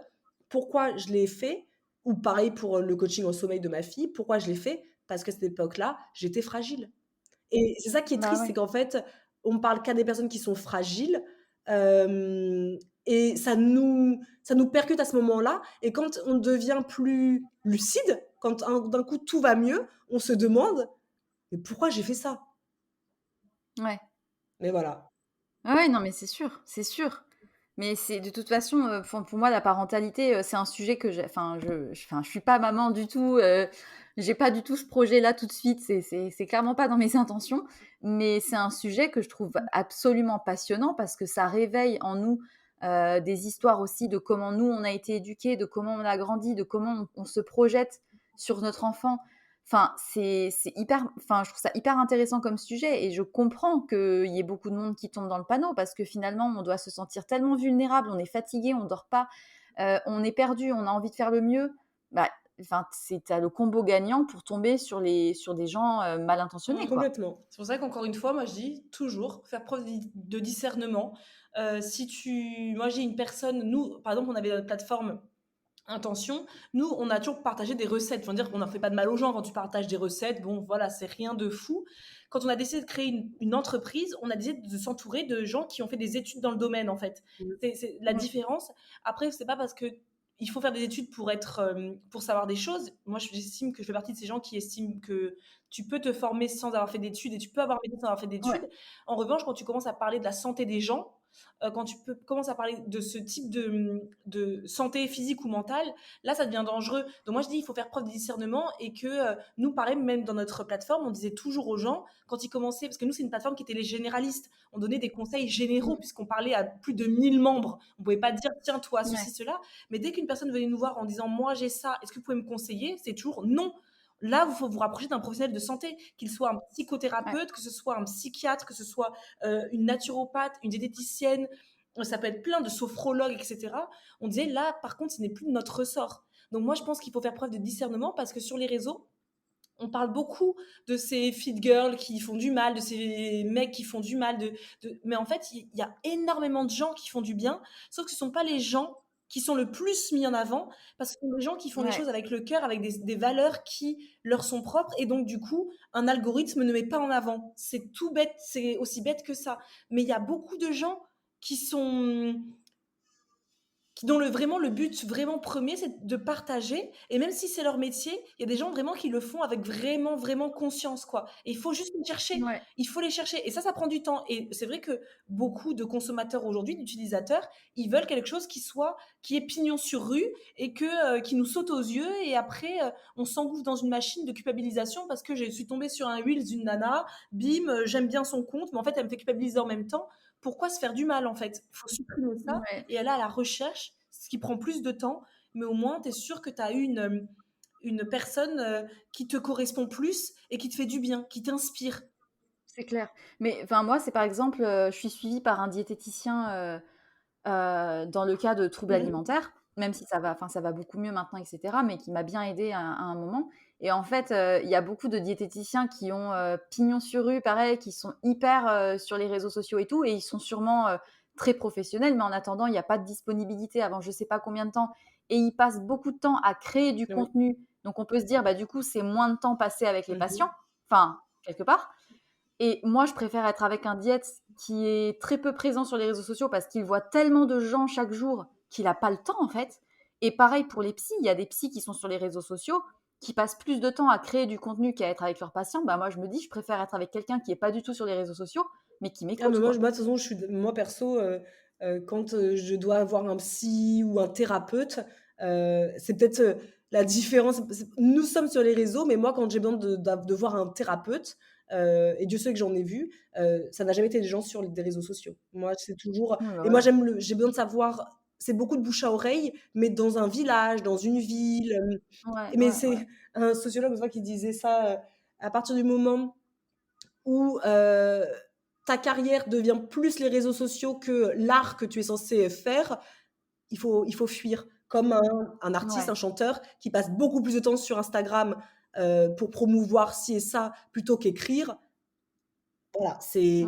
faut fuir. Donc moi, je suis plutôt d'accord aussi, moi, voir un psy qui passe son temps à faire des reels, en plus, c'est très populaire Ouais, aujourd'hui, hein, de faire des reels avec le doigt, comme disait Marisa, quand on est psy.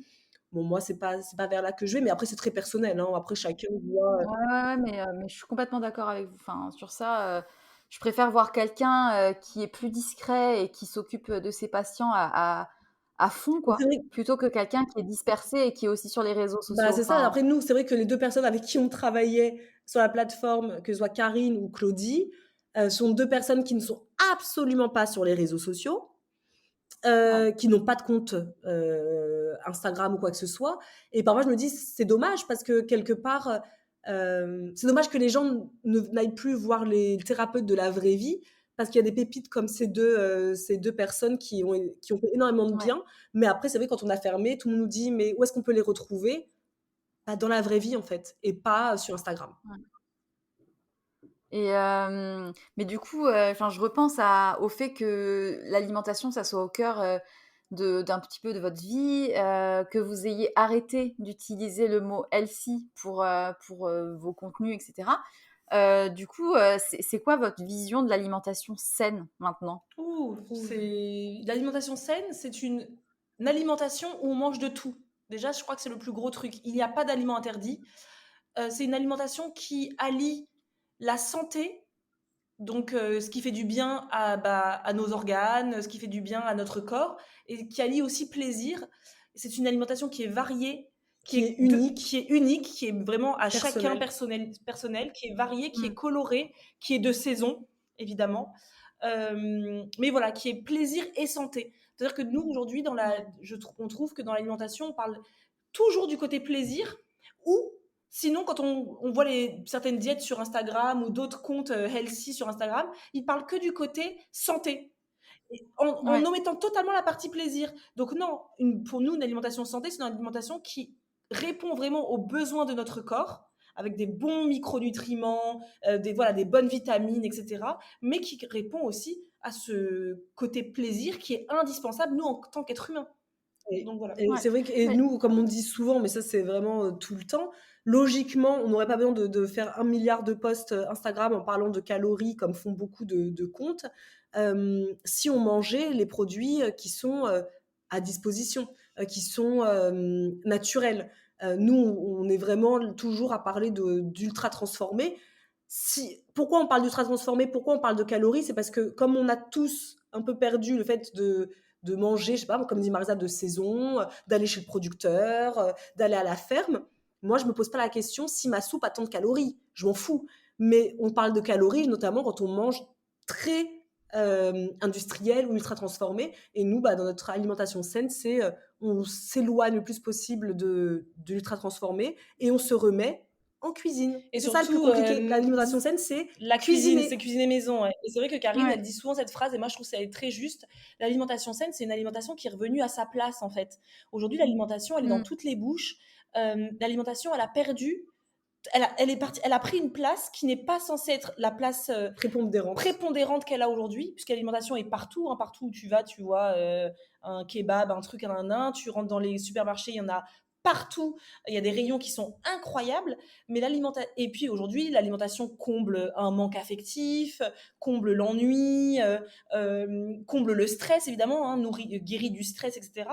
Donc l'alimentation n'est plus à sa place. L'alimentation n'est pas censée être un sujet, en fait. On mange pour se nourrir, Mmh. pour se faire plaisir. Mais y penser le matin en se réveillant, toute la journée, on pense à bouffer, là, ça commence à devenir un sujet. Mm, Et c'est pas normal, en fait. mm. Donc l'alimentation saine, c'est une alimentation qui revient à sa place de base, puisqu'on n'est pas censé penser à la bouffe toute la journée. Il y a des expériences à vivre, en fait. Ouais, c'est marrant, je repense un peu à un parallèle que fait mon diète, quand je parle avec lui. C'est-à-dire que pour lui, un repas, ça n'est qu'une quantité d'énergie qui va te tenir pendant un temps Mhm. donné. C'est-à-dire que c'est comme si tu remplissais de l'essence dans un réservoir.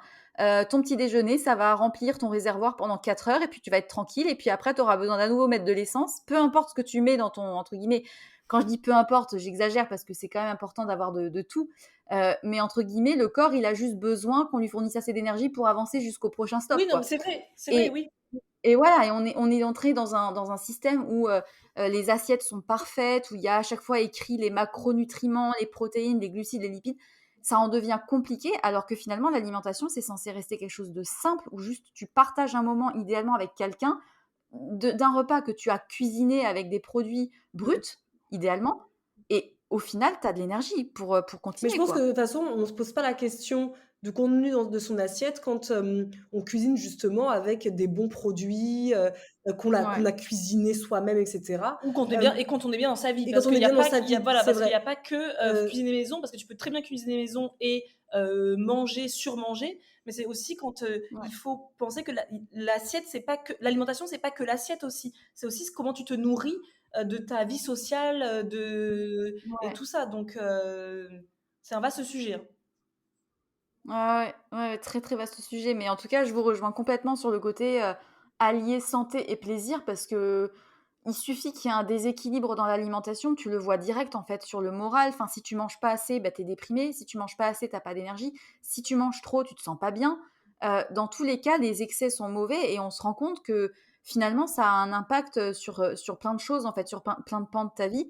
Mais par contre, c'est important aussi, d'arriver de se détacher un peu du côté, bah, calories et cetera pour en revenir à quelque chose de: «Est-ce que ça me fait du bien? Est-ce que c'est bon? Est-ce que j'ai passé un bon moment pour le préparer et pour le partager?»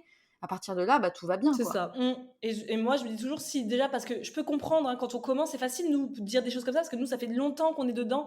Et moi, je dis toujours si Ouais, les gens, veulent commencer à manger sainement, déjà, comme Isadora disait, c'est le fait maison. Là, vraiment, il y a pas de miracle, il y a pas de recette, hein. Je suis désolée, mais c'est sûr que si vous allez prendre du surgelé, tout fait déjà, ça va être compliqué de parler d'alimentation santé. Mais déjà faire maison, ça c'est une évidence. Et je voulais dire quelque chose, mais je me suis perdue. C'était le côté faire maison et voilà, et dire aux gens, déjà, plutôt que de commencer à compter les calories ou à supprimer, voilà, je commence à supprimer tous les gâteaux que j'ai chez moi, commencer juste à ajouter du légume. Je crois que l'élément le plus absent Mmh. des Mmh. assiettes aujourd'hui de nos jours, de nos concitoyens et concitoyennes. Je pense que le légume a disparu de nos assiettes. Voilà, on va mettre une petite feuille de salade à côté, et Et c'est on tout. le voit, et d'ailleurs, c'est un truc qui nous choque tout le temps quand on va au restaurant. Oui. Moi, je comprends pas qu'à chaque fois qu'on va manger au restaurant, on se retrouve toujours avec une espèce de morceau de viande énorme, énormément de féculents, et parfois, tu as juste une feuille de salade. Mais moi, j'ai besoin de plus que ça dans mon Oui. assiette. Moi, j'ai besoin de mon assiette, c'est limite la moitié, c'est des légumes. Donc, c'est complètement un absent. Les légumes est un grand absent dans nos assiettes. Donc plutôt que supprimer tout de suite, se restreindre tout de suite, juste déjà, on Mmh. garde le contenu de nos assiettes et on rajoute des légumes. Déjà, ça change déjà ouais. la donne. Mmh. Après, il y a quand même aussi un risque, enfin pas un risque, mais une déviance qui a aussi pas mal sur les réseaux sociaux, c'est le côté un peu Mmh. Ah orthorexie oui. où il faut aussi faire attention et d'apprendre à se lâcher la grappe et de dire bah ok, c'est pas grave si je mange un biscuit, le petit écolier pour le goûter, ça me fait plaisir, ça me fait repenser à un truc de l'enfance, ça va pas me tuer quoi. Et c'est vrai que avec l'avènement de l'alimentation saine, il y a eu aussi ce côté où supprimer absolument tout ce qui n'est pas brut et fait maison, alors que c'est quand même, je pense, important pour la santé mentale d'arriver à un équilibre entre ce qu'on fait maison par plaisir de le faire, etc. Et ce sur quoi on peut un peu plus lâcher du lest sur des choses qui nous font plaisir et qu'on adore. Je repense à un de vos épisodes où vous disiez que vous adoriez les Mmh. madeleines et que finalement, ça pouvait valoir le coup d'aller acheter une madeleine de temps en temps chez le Mmh. boulanger, même si c'était pas vous qui l'aviez Ah bah Ah fait, non, quoi. mais oui, nous, ah ah non, mais mais non, nous on prône absolument enfin nous on prône le fait maison au quotidien. Mais de toute manière, moi je dis toujours aussi, si une personne mange constamment, se pose tout le temps la question de son alimentation, mange constamment des produits industrialisés, grignote constamment, c'est soit une éducation alimentaire donc qui n'a pas été faite Ouais, par le rôle du parent, hein. Donc là c'est très triste, mais il y a beaucoup d'adultes qui doivent faire une éducation alimentaire. Donc ça c'est un fait. Il y a aussi énormément de gens qui sont pas bien dans leur vie et c'est plus facile entre guillemets, hein, je dis bien, c'est pas du tout péjoratif, mais dans le sens où parce que nous on est même nous-mêmes on est passé par là, c'est ce truc de manger pour combler cette chose qui tu sais qu'il faut changer quelque chose dans ta vie. Donc nous on n'est ouais, pas du tout. Moi je pense que quand tu es vraiment bien dans tes baskets, bien dans quand tu as appris l'éducation alimentaire, quand tu as appris comment manger sainement, quand tu es bien dans tes baskets, bien dans ta vie, tu te poses pas toutes ces questions sur non. la bouffe en fait. Moi, franchement, et comme on dit toujours, c'est une phrase qu'on dit tout le temps, mais rien n'est poison, tout est poison, c'est l'excès qui fait le poison. Moi, que la personne elle ouais, mange du Nutella de temps en temps, ça, mais alors limite, moi, ça me choque pas, je m'en fous. Enfin, chacun fait bien comme il veut. ouais, Là où, et nous, on fait ça vraiment avec toute bienveillance quand on leur dit ça, c'est pour éviter des possibles maladies plus tard, c'est pour que les futurs enfants, les futurs adultes plutôt même, soient le mieux possible éduqués à la maison niveau alimentaire, parce que c'est ça pas tout commence là, hein, tout commence bah, dans le ventre de ouais. maman. Bah, désolée, mais c'est encore une fois, désolée, mais c'est souvent nous les mamans qui avons ce rôle nourricier. Mais moi après, chacun fait comme il veut. Moi, j'adore manger des madeleines industrielles, mais quand je dis que j'adore en manger, c'est peut-être 2 fois dans l'année et je n'y pense jamais au Bah oui, quotidien. C'est-à-dire que quand j'y pense, bah alors oui. oui, vous pouvez être sûr que quand j'y pense, d'un coup, Moi, parfois, j'appelle Marisa: «Purée, ah là, je suis à Super U parce que j'ai hyper envie de manger des madeleines». Ouais, bah, je m'attends pas à ce qu'elle me dise: «Ah ouais, tu es bizarre». Non, elle me dit: «Ah OK, tu es dans ta phase», mais ça m'arrive peu. Hem, Ouais, donc pour moi, il y a bien sûr qu'il faut se faire plaisir avec son petit écolier de lu, si on aime en manger de temps en temps. Le problème sera, sur la santé, l'excès. s à long Ouais. terme, hein, on parle vraiment du long terme, Si c'est tu sûr que en ça va pas manges au nous quotidien. c'est sûr que ça va pas te tuer immédiatement. C'est pas de la mort au rat, hein. Tu vas pas le mettre dans ta bouche et tu vas tomber par terre. Si ça devient un aliment qui devient limite, primordial dans ton alimentation, alors oui, il y aura des conséquences, pas immédiatement, mais sur le long terme et ça, on le Ouais. voit, mais il suffit de regarder les gens parfois qui ont 40, 50 ans, 60 ans, les problèmes de santé qu'ils ont sont souvent liés à l'alimentation. Ah mais c'est quasiment, enfin moi je vois, j'ai une chance inouïe d'avoir été élevée, enfin éduquée par, des parents qui ont toujours cuisiné maison. C'est-à-dire que, je n'ai jamais mangé, de frites industrielles, je n'ai jamais mangé de quiche industrielle, je crois que j'ai dû manger une fois au McDo quand j'étais gamine. Enfin vraiment, j'ai toujours appris à cuisiner. C'est-à-dire que moi, quand j'étais petite, on faisait les crêpes avec ma Mmh. maman, pour le goûter, on faisait les gâteaux pour les anniversaires, enfin vraiment, j'ai grandi en cuisinant, en fait. Vraiment toujours de saison, du coup, j'ai jamais été habituée à avoir des tomates en hiver ou des fraises en hiver, enfin ça avait pas de sens. Mais je me dis qu'il y a des gens, des adultes, et j'en connais, qui ne connaissent pas les 3/4 des légumes Bien qui sûr, existent. Et je trouve ça mais dramatique, parce qu'en fait, c'est hyper dur pour un adulte de faire une éducation qui n'a pas eu Bah, lieu, ça, bien c'est sûr, quoi. c'est c'est l'effet dur. boule de neige, hein. Tu sais, nous, la dernière fois, on avait reçu, en podcast, une personne et c'est vrai qu'on lui parlait de son parcours avec le poids parce qu'on lui demandait: «Mais et tes parents?» «Bah oui, mes parents aussi étaient, en fait, en surpoids, mais en fait, les grands-parents aussi». En fait, c'est toute une question. À un moment donné, il faut que quelqu'un Ouais. rompe la chaîne, mais c'est pour ça qu'on peut Il faut pas être dire informé pour il ça faut et être c'est informé. difficile. Il faut pas dire que les gens, bon bah toi t'es gros, enfin je sais pas, t'es nul, tu sais pas, t'as pas de volonté. Non, c'est juste qu'au bout d'un moment, quand tu sais pas par où commencer, quand on t'a pas éduqué en tant qu'enfant à manger sainement, bah ça s'apprend pas comme ça, tout seul en Ouais. fait. Donc et en plus, comme les Ah mais c'est livres hyper dur. se détruisent tous les uns les autres, tout le monde dit Le quelque chose et contraire de l'autre le l'autre. contraire. Il faut être sacrément persévérant pour comprendre Ouais. et se dire je veux me mettre à une alimentation saine. C'est archi compliqué. Mmh. C'est archi Faut compliqué. prendre la faut prendre l'alimentation, c'est un truc qu'on dit tout le temps, mais de nos grands-parents, hein, ils se posaient Ouais. pas toutes ces questions, en même temps, ils avaient pas non plus, le florilège de produits ultra transformés qu'on a aujourd'hui, mais c'est aussi à nous, en tant qu'adultes, d'éviter, ces magasins-là et de se reconnecter aussi avec, avec l'alimentation vivante. Et puis même, dans un certain sens aussi, ils avaient pas tous les supers aliments qu'on a aujourd'hui, qui sont, très chouettes et tout, mais en fait, il y a des choses très simples qu'on peut faire maison et où on n'a pas besoin de graines de chia Oui et non, ou d'açaï ou de baies de goji ou des trucs comme ça qui sont hyper compliqués et que les enfin, moi j'ai été vraiment élevée avec la cuisine du terroir, j'ai grandi dans le sud-ouest, donc c'était la blanquette, le bourguignon, la quiche lorraine, enfin vraiment les recettes bien, bien de chez nous quoi, bien oui et françaises. non, Et parce que vraiment, les grands-parents, par exemple, ou les arrière-grands-parents, ils avaient pas besoin de super aliments puisque la nourriture qu'ils avaient, les fruits, les légumes, la viande qu'ils avaient n'était ouais, pas industrialisée comme aujourd'hui et c'est n'avait ça, pas c'est ça. avait des nutriments. Comme dit de toute façon, tous Mmh, les parents, les grands-parents aujourd'hui disent cette phrase à chaque fois qu'ils vont manger une fraise ou, une tomate: «Ça n'a pas du tout le goût de notre enfance». Bah, les sols bah, étaient c'est ça. plus propres qu'aujourd'hui. Aujourd'hui, si tu te supplémentes pas un petit peu, c'est pas C'est dans les sols qu'on a aujourd'hui en 2022 que tu vas, enfin, si tu te nourris que de ce que tu as, que tu achètes au supermarché, il te en faudra termes un de petit tri, nutriments, ouais. ça va être compliqué, quoi. C'est C'est ça le pour ça que problème. le super Ouais, aliment est intéressant aujourd'hui, dans notre ère aujourd'hui, parce que, tout est devenu quand même très pauvre et même si je vais chez le producteur local, ce qu'on fait nous par exemple, ce sera toujours plus pauvre que, il y a 70 ans. En revanche, je suis d'accord avec toi, les baies de goji, les graines de chia, c'est pas des choses qui sont Nécessaire. nécessaires puisque des super aliments, on a la chance, en plus on vit en France, nous personnellement, je sais pas si tous tes auditeurs sont en France, mais nous on vit en France et des super aliments, il y en a pléthore déjà sur notre territoire. On n'a pas ouais, besoin d'aller jusque en Bolivie, au Chili, au Pérou pour trouver des graines de chia c'est ça. ou des On a les graines de lin, il y a bien le lin sûr. qui pousse beaucoup en On a La France, le qui est lin, hyper on a la spiruline bon, quoi. aussi, spiruline, on a les algues. on a voilà, on a les algues, Ouais. on a de l'huile de colza, on a des huiles de noix, on a Mmh. il y a On a du on a du pollen. pollen, on a du miel, de la propolis. On a plein de super aliments Ouais. super chouettes déjà en France. Donc, si on veut manger local, pas besoin d'aller acheter. Après, ça sert à rien de prendre tous les super aliments de France et de Navarre aussi. Si, enfin, je veux dire, t'en Ouais. choisis un, t'en choisis deux, pas besoin que ça en devienne une.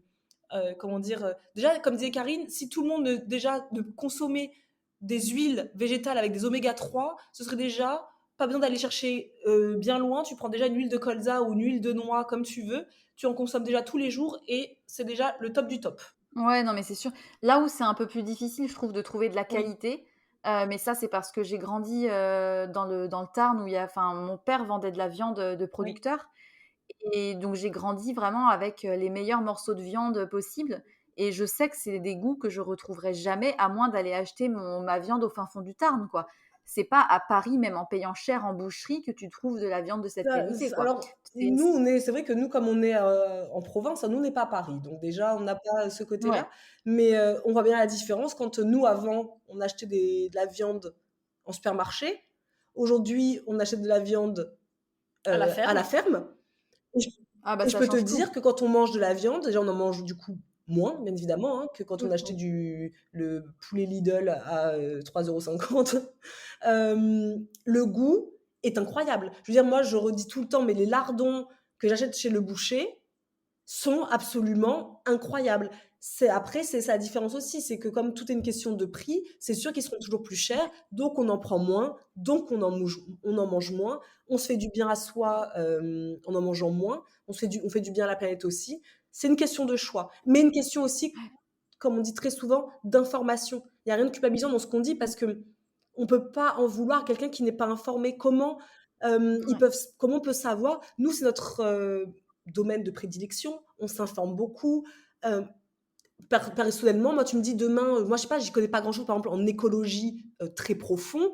Si tu vas, j'ai besoin de me renseigner sur le sujet. Si on se renseigne pas, on ne sait pas. Donc, on jette jamais la pierre parce que tout c'est une question d'information après. Ouais, Mmh. ouais, faut jamais jeter la pierre. J'avais fait un épisode justement sur la culpabilisation écologiste, Oui, dans le sens où en fait, on est aussi aujourd'hui beaucoup, sous pression de faire oui, mieux, de faire des efforts et cetera. Mais faut pas oublier que les plus gros pollueurs, ça reste tout les à fait. industriels et qu'on aura beau faire des efforts et cetera, à un moment donné, en fait, c'est au niveau sociétal que ça doit changer et il y a aussi une autre chose, c'est que quand on dit, qu'il faut absolument acheter de saison, acheter local et cetera. Je suis totalement d'accord, mais il ne faut pas oublier que la plupart des personnes qui achètent justement hors saison et qui achètent industriel et qui ne cuisinent pas, ce sont souvent des personnes qui ont en plus des bas Oui, salaires, qui oui, bien n'ont sûr. pas l'espace mental pour s'interroger sur ces questions-là et qui n'ont pas du tout Tout à l'éducation fait. et c'est pas de leur Ah non, mais faute, Mais on quoi. en tout à parlait, fait. on en parlait dans la voiture ce week-end. On disait droit de toute manière, encore une fois, l'inflation qui va arriver, enfin qui est déjà là, mais qui va arriver fortement encore plus. On dit à qui ça va faire du mal? C'est au plus bas salaire. Et donc, c'est Bah ouais. évident. On peut pas dire à une personne, je sais pas, une mère qui gagne 800 balles par mois, le mari gagne un SMIC, ils ont 4 enfants. Ça va être compliqué de leur dire, ouais, il faut aller chez le producteur. Bah On oui. peut pas. En fait, après, il faut choisir là où on est en fait. Il y a plein de gens qui nous écoutent qui ont des Ouais. très petits salaires. Donc nous, on propose des recettes simples, vraiment du quotidien. Nous, on les propose avec des produits du producteur, mais ces personnes-là, s'il faut qu'elles aillent chez Lidl ou Aldi ou quoi qu'est-ce, le temps d'eux, parce qu'elles n'ont pas les moyens, mais le principal, c'est qu'elles aient utilisé du brut déjà. Le principal, c'est que Ouais, ouais, si moi ouais. j'achète mes haricots verts chez le producteur, mais qu'elle, elle achète un sachet de haricots verts surgelés de chez Lidl, mais elle a acheté un sachet de haricots verts. Moi, je préfère qu'elle achète un Bah c'est ça. sachet de haricots. J'ai du mal à le dire. Je Ouais. préfère qu'elle achète un sachet de haricots verts Lidl de moins bonne qualité. Ce sera toujours de la meilleure qualité que d'aller acheter, je Des sais pas, chips un paquet de Lay's. chips ou je sais pas quoi. Ouais. C'est Non, non, mais ça c'est sûr, chacun fait avec c'est ce qu'il sûr. a, quoi. Non mais C'est sûr. ouais, en tout cas pour l'alimentation, je vous rejoins, à 2000 donc c'est pas pour rien que j'écoute vos podcasts à chaque fois, enfin à chaque fois je suis derrière mon écouteur et je fais: «Ah oui, oui, oui, ah oui, tout à fait, tout à fait». Mais du coup, juste par rapport, aux réseaux sociaux, est-ce que du coup il y a des limites que vous vous imposez avec la création de contenu sur les réseaux sociaux? Bah, déjà pas montrer nos enfants. Ça, c'est la Ouais. limite. Pas montrer nos conjoints. Enfin, Bah, pas en même temps, on mais en fait, ça, c'est pas une limite c'est parce que c'est c'est eux qui le refusent. Moi, Mathieu a toujours oui, c'est refusé vrai. d'être sur les réseaux. Dès que, moi, je vais me mettre ma caméra et qu'il passe derrière, je lui dis: «Mais c'est pas grave», il me fait: «Ah si, pour moi, si». Lui, il Ouais. refuse d'y être. Moi, c'est plus Donc, moi qui est enfin, c'est pas refusé, mais c'était vraiment quelque chose de commun, pas besoin de montrer nos en fait, on n'a pas envie de faire des couple goals, tout simplement. On n'a pas envie de montrer nos enfants parce qu'on sait très bien, hein, que si on montre nos enfants demain, alors là, on perce dans le game, hein, avec Isadora, sa petite blonde, moi, ma petite métisse. Mais ça, c'est vraiment un refus catégorique que nos enfants ne soient pas, le centre, le centre de notre compte c'est Instagram. hyper important pour elles et pour leur, Ouais, pour leur santé mentale développement, plus tard, ouais. hein, Qu'est-ce qu'on Ouais. ne montre pas? Bah, nos vies privées en général. C'est vrai que quand on est, avec nos parents, nos amis, par exemple, les gens vont croire qu'on n'a jamais d'amis, mais en fait, c'est juste qu'on ne filme pas ces moments-là jamais. parce qu'on est dans la vraie vie. C'est même pas une là encore, c'est même pas une on s'est pas dit: «On ne montrera jamais ça». C'est juste que nous, quand on est entourés dans notre vraie vie avec notre entourage et nos amis, le fait de prendre notre téléphone et de faire une story, c'est quelque chose qui n'est On n'y pense on même n'y pense même pas. On n'y pense même pas. Bah, Donc ouais. c'est vrai que nous, quand, on a un message à faire passer, l'alimentation saine, le Ouais. bien-être, il y a pas besoin de le faire passer avec, Nos filles, avec nos nos filles, mecs nos mecs et nos amis. et nos amis, ouais. Donc parfois on peut le Ouais. montrer, hein, ça peut nous arriver quand on est en famille de montrer alors pas on montre jamais les visages ou quoi que ce soit, mais c'est plus, montrer un repas, voilà. C'est plus, on venait d'accord de montrer un peu de notre vie privée, à partir du moment où ça concerne l'assiette. En règle générale, c'est voilà, on est invité chez des amis qui nous font à manger un truc sympa, je vais prendre en photo, voilà, je sais que quand j'aurai fini mon week-end, je le partagerai potentiellement. C'est très rare Ouais. qu'on partage sur le vif, quand on passe un moment, entre amis ou en famille. C'est très, très rare. Ouais. Ouais, je pense que c'est hyper important de garder, une part, qui reste d'ordre privé, Ouais. parce que la frontière peut être parfois fine quand tu commences à partager des choses et cetera.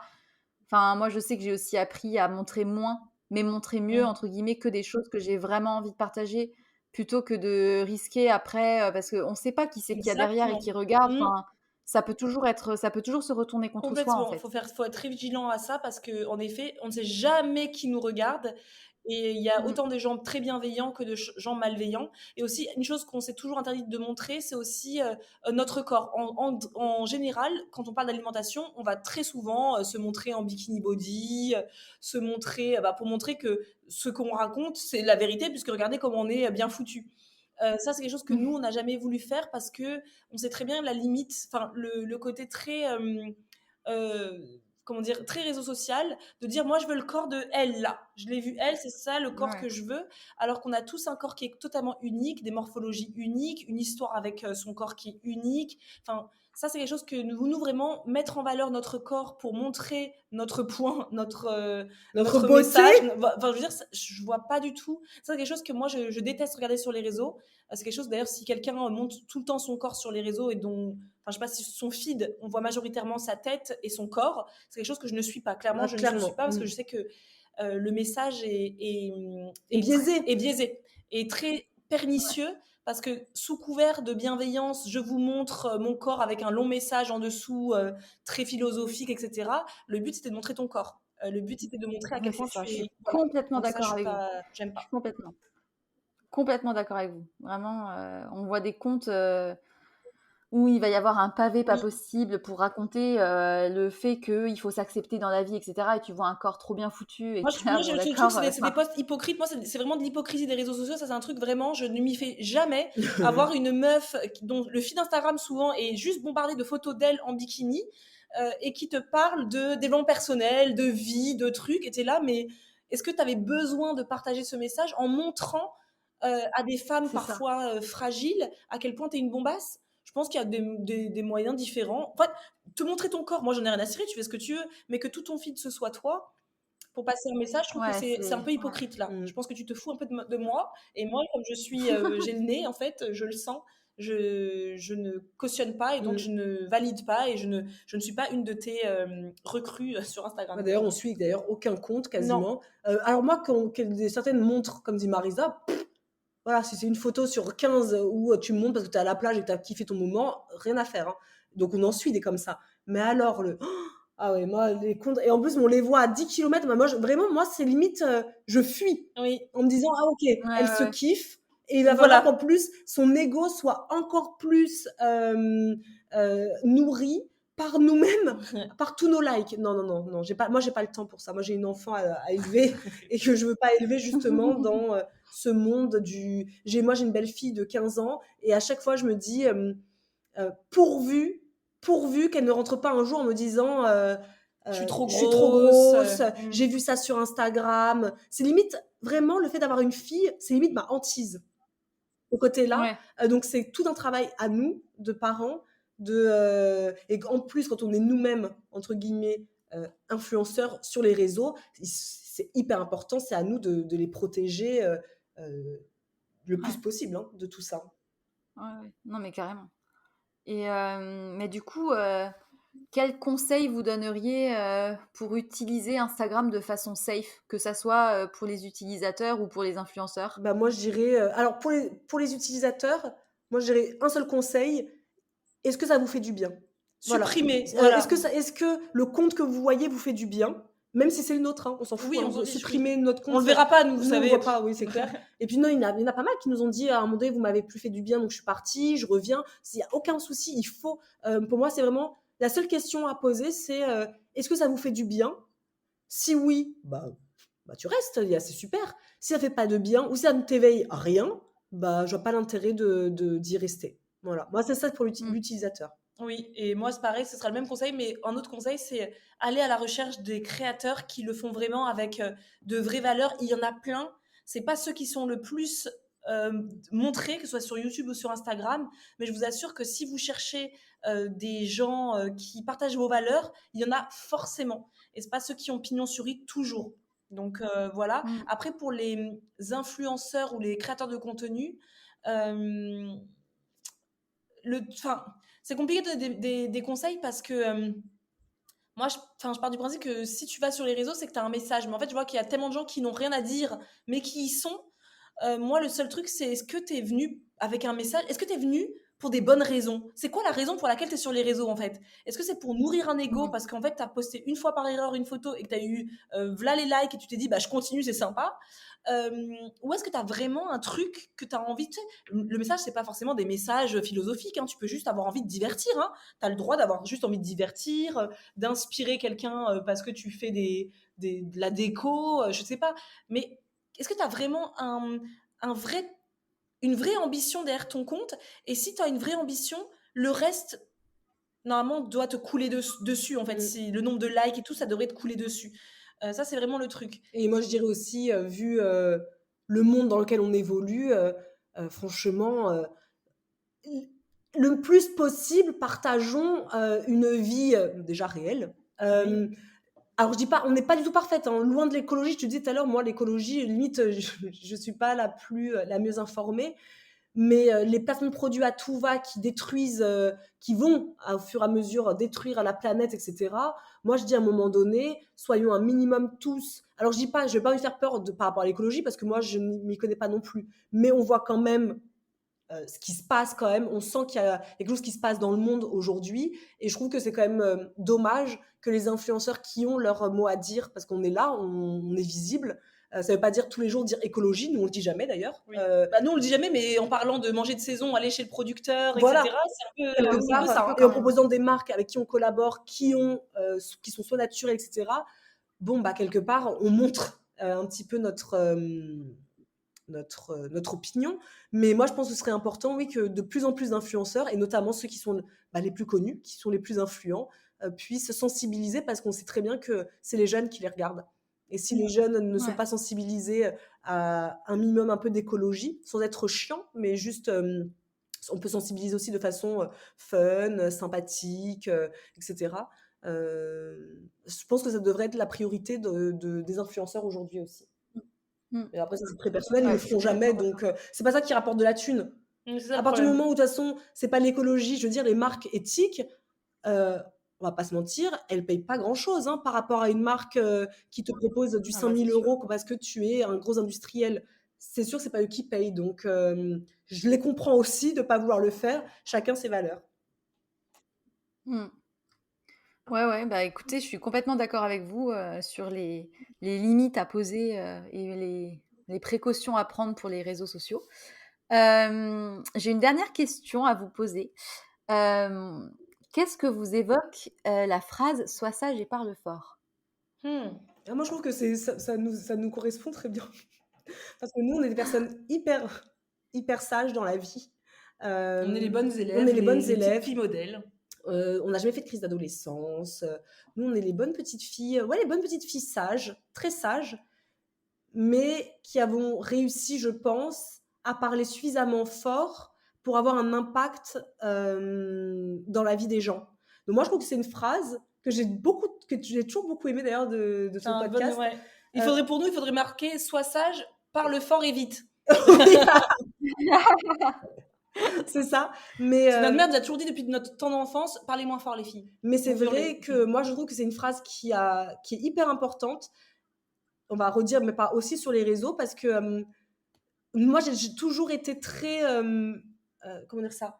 Ça me plaît pas du tout les personnes qui veulent dire leurs convictions en nous hurlant dessus, en fait. Moi j'aime le côté la personne qui est sage, qui est calme et qui m'éduque de façon...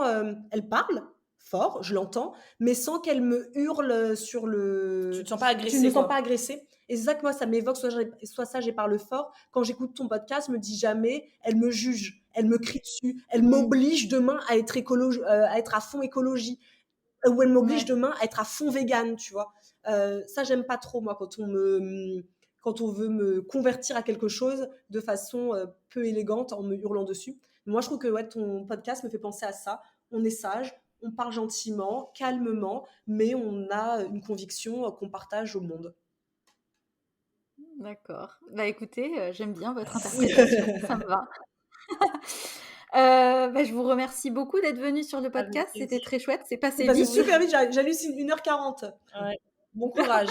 C'est vrai qu'ils sont arrivés là, big up. Ouais, grave, big up à ceux qui ont écouté jusque-là. Ça s'écoute en plusieurs morceaux, ça se déguste. C'est de la pleine conscience d'écoute des podcasts.